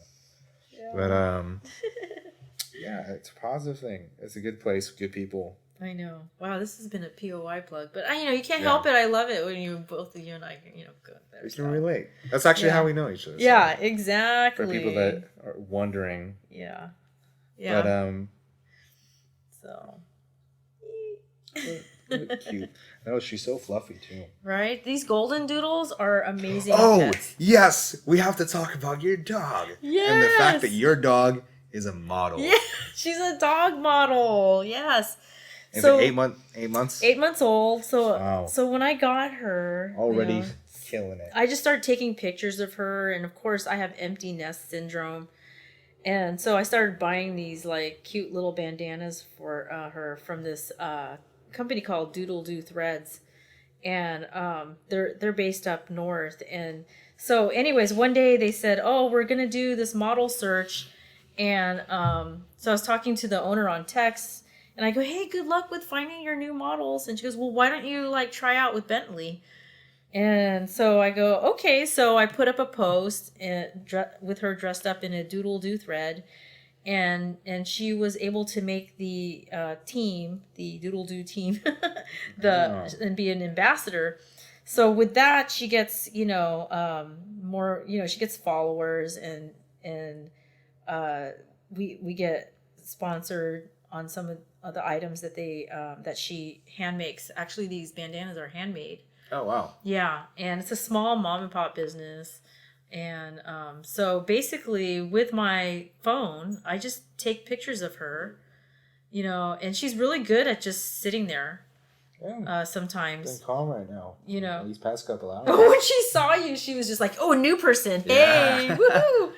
But like. That's why I totally get why dog owners live longer. Because you come in every single time, it's like, hey, I missed you. You're the best thing ever. Yeah. Like, that's going to make you feel good. Yeah. Totally. I mean, honestly, look at it this way. The owners are everything to that dog. Mm-hmm. I mean, I think she's everything to me, but only part of my life is, with her in it. But her life is mine. Yeah. You know what I mean? So, like, I have to make sure she's taken care of. And I think that's how dog owners should take care of their pets, be their best friend. It is person's best friend, right? Yeah. I love dogs. Yeah, my family, my grandma used to take in retired canines. And my first dog growing up was a German Shepherd, Troy. She was such a good dog. Aww. But the nice thing is that they're task dogs, and so they were super well trained and mellow, and it's super cool. Yeah.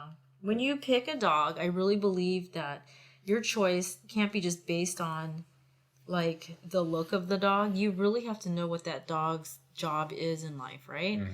So if you get like an Australian, right, they all have better be ready to make sure that you're going to put that dog to work in some way that it would fulfill itself. You know what I mean? Because if it just stayed home and stared at the TV, it's gonna be miserable. It's gonna wreck your house. Right? Yeah, because every dog has different things that it needs to do. We were hanging out with one, I think what they call Australian sheep herder, and it wanted to herd her. So it kept pushing her, and it was doing its job. And the owner told me, sometimes, we have to break her this habit, but she'll be with like a group of little kids, and she'll like nip at their ankles to move them and herd them. That's funny. Yeah. That's hilarious.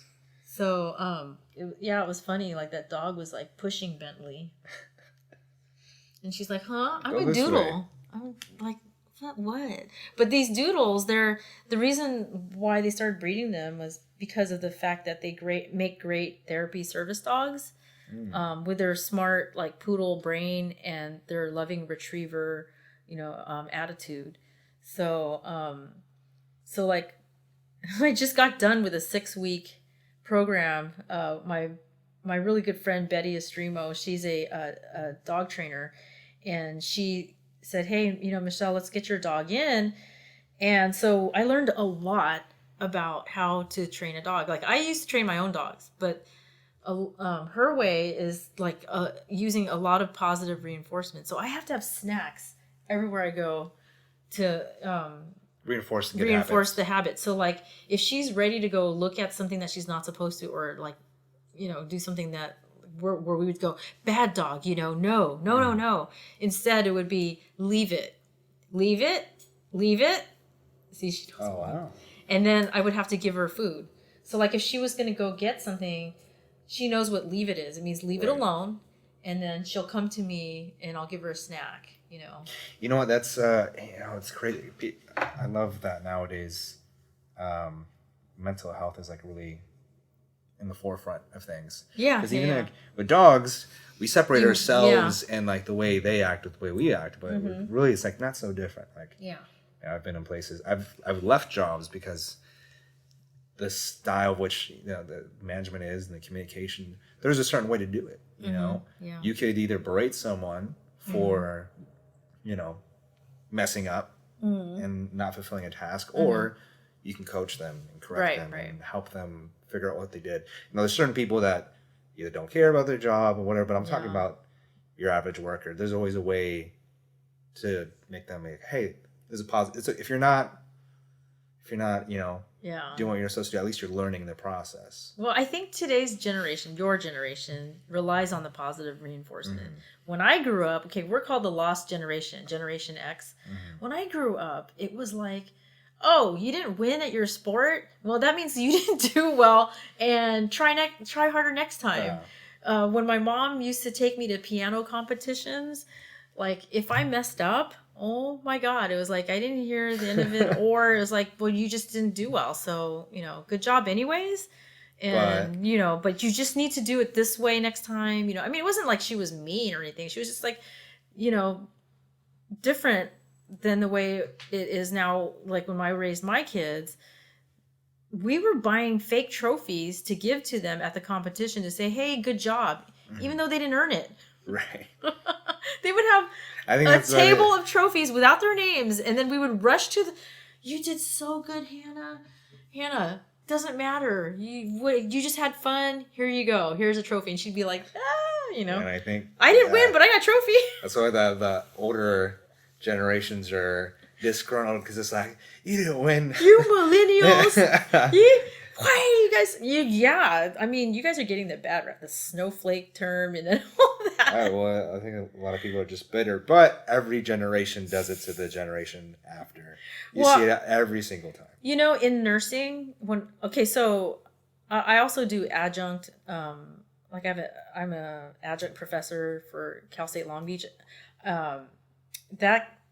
With that, you have your responsibility is to do pro bono teaching to nurse practitioner students who are coming out to the clinic. And so actually I have a student right now. She's from Cincinnati, Ohio, University of Cincinnati. And she flew out here to join me in my practice so that she could, it's like a internship. I think she's doing it for a couple months. But anyways, because of the way I was taught, I just didn't think it was, I want to say it was really strict, and it was like under pressure, and I felt like, learning was just too rigid. So, like with my students, my thing is you don't want to eat your young. That's what we call it. Don't eat your young. How are they going to ever learn, or they're not going to learn from you if you're constantly, on them about certain things. However, I do in nursing believe in teaching that, because people's lives are in your hands, you have to teach them in a way that there's That's certain serious. things that are serious and you have to pay attention. So so my style of teaching is, I don't put people down or tell them,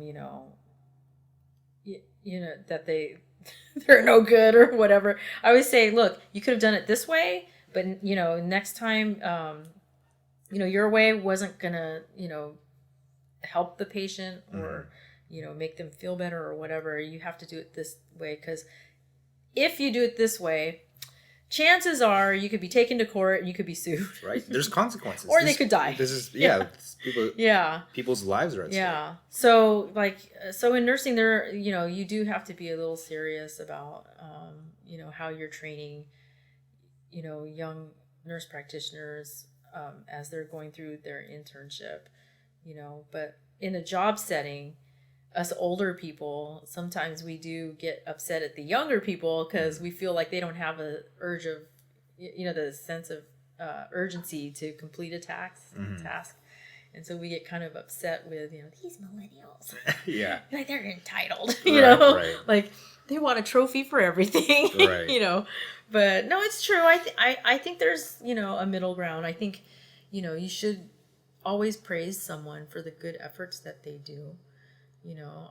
I mean, I would like to be praised by my boss. It feels good. And, you want them to last long in the company, right. And do well and work towards something, that makes them feel good. Yeah. If people are mentally well and they're happy, then I feel productivity goes up. Right. You see that with the way a lot of these big companies have the benefits and work hours set up and lifestyle, even down to the way they dress and events, providing snacks, all these crazy things that they're doing because it's so competitive, but they need the output, they also need to have the input to be quality. Yeah. So I don't know. I think my generation though, like, gosh, I hate to say this, a lot of my friends, they don't like to change with the times. They're kind of stuck, they're still listening to the same music and right. There's a few of my friends who are like really progressive. We like new music. I like to of course I like old music, but I also like new music. And so a lot of my friends are like, "Oh, you listen to that stuff?" When they go to the concert, they're just playing the music. They're pretending they're on their keyboards. They're not doing anything. I go, but even if they're doing that, I always explain to them because I have a music background. I go, it took some brains to put that music together. It had to be produced. Even doing this, people don't understand now that I've done it myself, the actual recording process of putting together a song, it's not easy. Yeah. And people, but they're not playing instruments. I go, I understand that. Right. I understand that. But to put those notes together, it takes time. The music had to be put together. There's an editing process that goes along with that in itself. They don't see that. They think that, the whole, the art of making music through guitars and instruments is lost. Right. It's the again, what people don't see, they can't judge off of that, and so they just whatever. It's just like the whole physical ailment versus a mental ailment or internal. Yeah. People are just like, well, if I can't see it, then it's not happening, right? It's not as good or as because I go to those concerts. Everyone's like, "Oh, why do you go to?" Because my kids love it. Actually, they love going. I took them to Outside Lands last year, and they were so stoked. I was so happy to be able to take them and give that to them. It's expensive. Oh yeah, a lot. The festivals these days. Yeah, it's a big moneymaker. But we got to. I got to stand there. Okay, my kids are just so funny. They're like, "We're going up front." I'm like, "Okay." I'm like, "Here we go." And of course, I'm the mom with the backpack, the clear backpack that I ordered at Amazon. They're like, "Can we put our jackets in your?" I'm like, all right, So they're with their friends, and I'm like getting smashed up there, and here I'm like, I'm too old for this, but oh my gosh, it was amazing. We saw San Holo. Oh, okay, cool. Oh, I loved it. I heard he's really good. Yeah, it was epic. It was so good. And then so to be there with my son and my daughter, they're to share that with them. Yeah, they were like, it was so amazing. Yeah. And then who was the other one? Oh, we saw Kygo together. Oh, nice. And we're just Kygo. And here's the other thing. For every song that he had, the singer came out. That's cool. Except for Selena Gomez. She did not come out, for that one song. But I was like, wow, look at that. And he came out in this clear piano, like it was just all glass or whatever it was. He came out and I was just blown away, So yeah, I like new music. So my daughter, she's like, peace out. I really enjoy, that that kind of music. It's actually all that tropical music is in my on my playlist when I go snowboarding. So I love that stuff. It's good. Great. It's good to adapt. Yeah, I appreciate it. I think yeah, a lot of like what we just touched on is just being open. You know, whether it's teaching someone how to do something or learning how to do something for yourself. Yeah, a lot of that is just like letting go a little bit, so that way you can grow as well and enjoy. That's the big thing that I'm trying to do as much as possible. Just like say yes, just go, just do it. Yeah, you don't, and if I'm not liking it, you don't like it. At least you know that that's not your thing. I'm the type of person that just likes to experiment with different. You know, like I said, I've done a few different ways of eating. You know, a few different ways of exercising. Multiple sports. Yeah, you're all over the place. You know, one thing that I do enjoy, and I probably will try and go back when spring hits, is golf. I love golf. I'm definitely putting that one on the back burner just because I know. Yeah, it's expensive. You can go to Little Newport here, and you know, it's like pretty crappy grass, and you're hitting off of pads. But whatever, okay, you can walk that whole executive course pretty fast, as long as you don't lose all your balls. But I just love. I remember when I first learned. It was like in the 90s, and I just couldn't tolerate it. I was like I had anxiety like when I went out there, and I just had no patience for it. But as soon as I got older and I went back into it and started playing, I find it's a lot of little things, nuances you have to know. But it's so sensitive. Yeah. I was saying, I grew up playing baseball, and so I've done the driving range a couple times. And that's super fun, but it's not the same. Yeah, you kind of have to break your baseball batting habits. Because baseball is just like swing as hard as you can and launch it out there, and it'll go. Where golf, it's not. It's a lot of finesse. You really have to have a lot of intention and purpose. Keep your eye on the ball. Right. And you know what? I find that actually I can drive if I just don't try. That's what I was finding. I was like, when I was laying back, it was going a lot further. Right. Isn't that funny? Like, I found that to be true when I golf. Just don't think about it and just kind of, you know, because when you start thinking way too much, it doesn't go anywhere. In fact, you probably won't hit it. Right. Like, I've had that too. Or I just launch it really high. Yeah. And then it doesn't go anywhere. Golf is a beautiful sport and a game. Whatever you want to call it. Sure. But activity. Yeah, activity. But I think that's that's what gets people hooked, and that's the reason why I'm staying away. You get hooked, and then you're like, the clothes look great too. I want to go buy me some Nike Dry Fit. I know those polos are comfy. The pants are comfy. I like the shorts. The shorts are really comfy, and of course it's Nike, so it's all like nice material. Yeah. Wait, it helps Ricky you breathe. Fowler. He's amazing. He's awesome in his Puma clothes. And then I grew up, you know, always hearing about Tiger Woods. So Tiger. I've even gone on eBay and found some old Tiger Woods stuff just because this is that'd be cool. Yeah. Cool to have. Yeah. But he's an amazing athlete too. Oh yeah. Yeah. So, I was just thinking of amazing, you know, Kobe Bryant. Oh yes. I was kind of affected by him, you know, his whole passing. Yeah, that hurt. Because he was your neighbor. He was here, and I just remembered you know, when he did, you know, when he was gone, I thought about the time when I signed up my kids for AYSO, and he was standing right behind me. Oh wow. With his kid. And he was totally normal, and he was like, yeah, what's up? And the parents were talking to him, and he was just talking to kids. Nicest guy ever. Totally in line, signing up his kid for soccer. AYSO. Yeah, everyone plays soccer, and you know he you know, and his wife used to bring the kids to OCK. Yeah, I heard about that. You know, they had private lessons with Carlos, I think.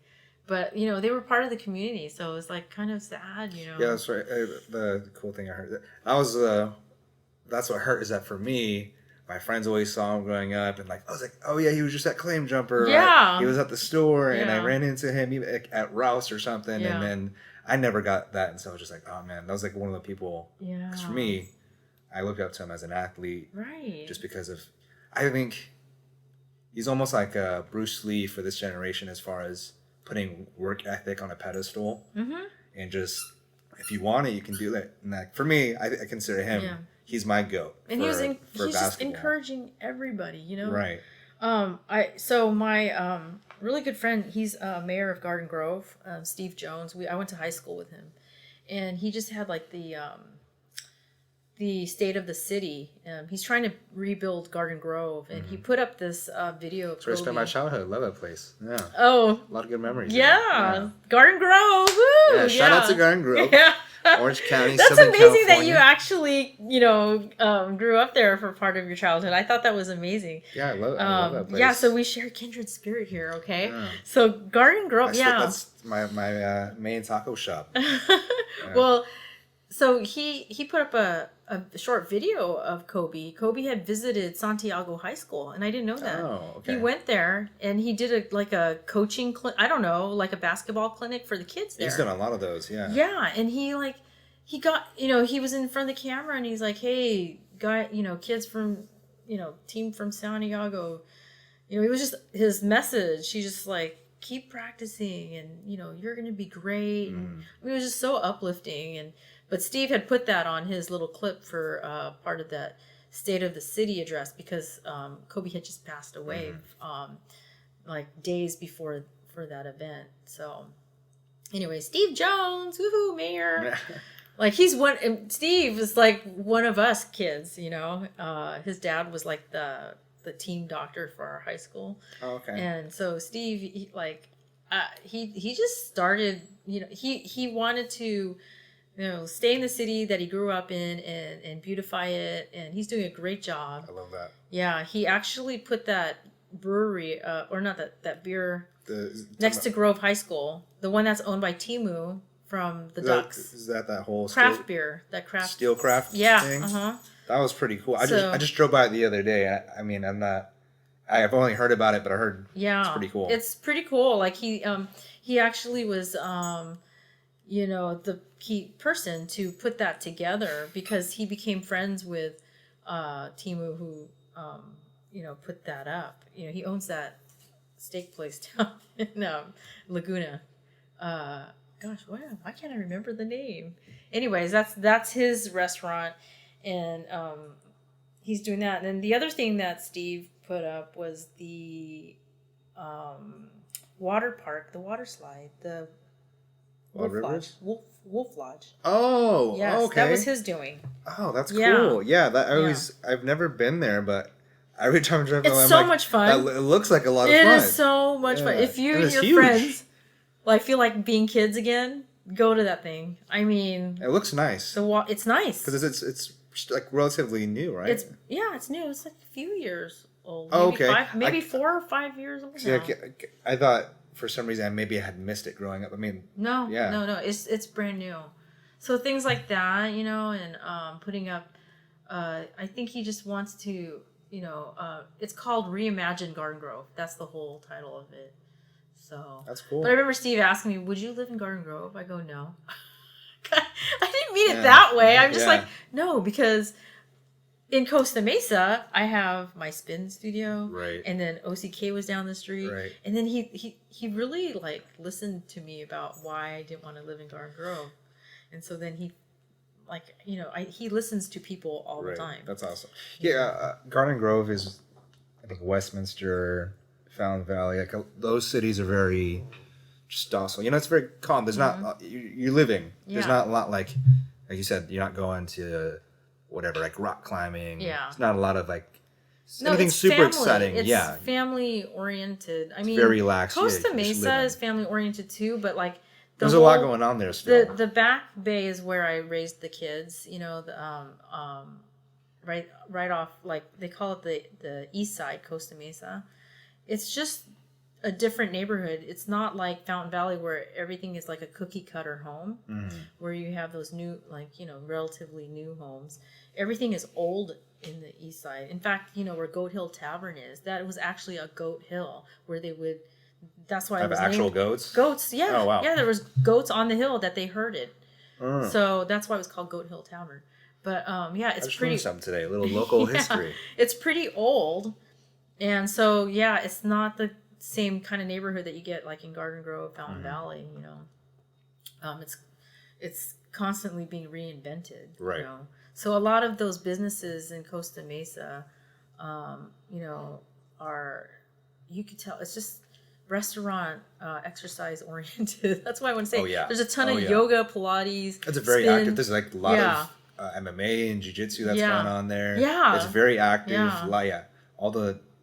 They set a lot of trends as far as like for living in Orange County. Well, no matter what you're doing, whether it's eating or being active or going out, like they have all that going on. Yeah. It's very different. Like, I want to say too that the socioeconomics are it's a wide range. Yeah, you know, it's not it's all a very diverse one. set of people. Yeah, for sure. Yeah. I like that a lot too. Yeah, that's what I love about. It's still nice, but yet, you know, typically when you see, you know, a lot of people in the higher end, you kind of lose a little bit of humanity, and but you also see that going the other way as well, and so it's a nice mix of people for sure. Yeah, and you're close to the beach, but then still kind of like, you know, inland. It's cool. It's a cool little city for sure. Yeah. But this has been. It's been. Did you learn something new? Learned a lot. It was really. I like want to keep on going, but it's already been 2.5 hours. Oh my god! Did we talk that much? Yeah, but there's a lot of good information in this one. I definitely want to get this book out. Okay, this is yours. Oh, okay. Yeah. No, but yeah.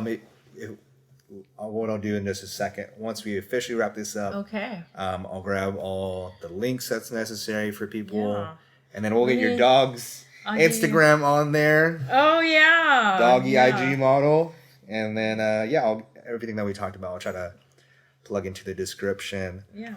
Any last things you want to say for the folks listening at home or in their car or wherever they're at? No. I just hope that everyone enjoyed listening to you know, the stuff that we talked about. You know, it's actually relatively new stuff with what's going on, and you know, if anybody has any questions about it, they can always reach out to me. And you know, your anti-aging nurse. It's so funny. I came up with that name not by myself. One day I was like, what should it be? And so my very good friend, I think you know him, Alex Yu. Do you know Alex? Oh yeah. So he was helping me put up my website, and you know, he's just really savvy with this whole thing, with getting what do you call those, your social media handles. Your social media handles, and you know how you can be found like on Google and stuff like that. He's just really good like that, and he's giving me lessons, but he goes, how about your anti-aging nurse? I'm like, oh, that's it. That's cool. Yeah. So I owe that to him. Yeah. He still hasn't done my fasting diet. He says, I'm going to do it. And he's like, I'm going to die. You're not going to die, Alex. 5 days. Come on, Alex. 5 days. That's it. You can do back-to-back kickboxing classes. Come on. You can fast for a little bit. He's so funny. He cracks me out. He's far too. He's in Pasadena now, so I don't get to see him that often. I was going to say, we got to get him to come. I think he came by. He did. He did. He's visiting Orange County, because his sister lives down here, he'll come down and like do a class or something. Yeah, but Pasadena's far. That's a long commute just to take an hour class. But this is good. I learned a lot. Oh, good. I don't know. Yeah, would love to have you back on at some point when. Absolutely. Get more information and dive deeper into just health in general. There's a lot of good info. So, folks, I will have everything in the description. And hopefully you enjoyed and learned something new today. And thanks for inviting me to your home and hosting. And hopefully I can get this to sound pretty good. Next time we'll have lumpia. Oh, there we go. Talk about lumpia and pancit. All the unhealthy foods. There we go. That has to be my... Maybe I'll make you sinigang. Oh man, there we go. With my favorite is, my kids love it when it's with baby back ribs. Oh yeah, they love sinigang with that. I'm gonna have a Planet Cheat Day over here for sure. All right, ladies and gentlemen, hope you enjoyed. Thank you for listening, and thank you guys. Give us some feedback. Hopefully, we'll get you something new. At the very least, you learned that Goat Hill Tavern was named after goats on a hill. All right, all right, thank you, and bye-bye. Bye. And that's the game, folks. Thank you so much again for tuning in. Please do me a favor before you go. Please follow, subscribe, do whatever it is that you do on Spotify, Apple Podcasts, wherever you're listening to this. Please follow myself and the podcast and my guest today on Instagram, Facebook. Everything's going to be in the description, as well as a little promo code to go ahead and get yourself started on that little ProLon offer that Michelle was talking about, as well as getting the free book that goes along with that. So all the info that you need for this show will be in the description. You guys are awesome. Keep on listening and tell your friends, your family, your mom, your grandma, and your grandma's friends to go ahead and listen to this too, so that way we can blow up and I can talk about whatever you guys want to talk about and get some new guests that you guys are interested in listening to. All right, guys. Once again, thank you, and bye-bye.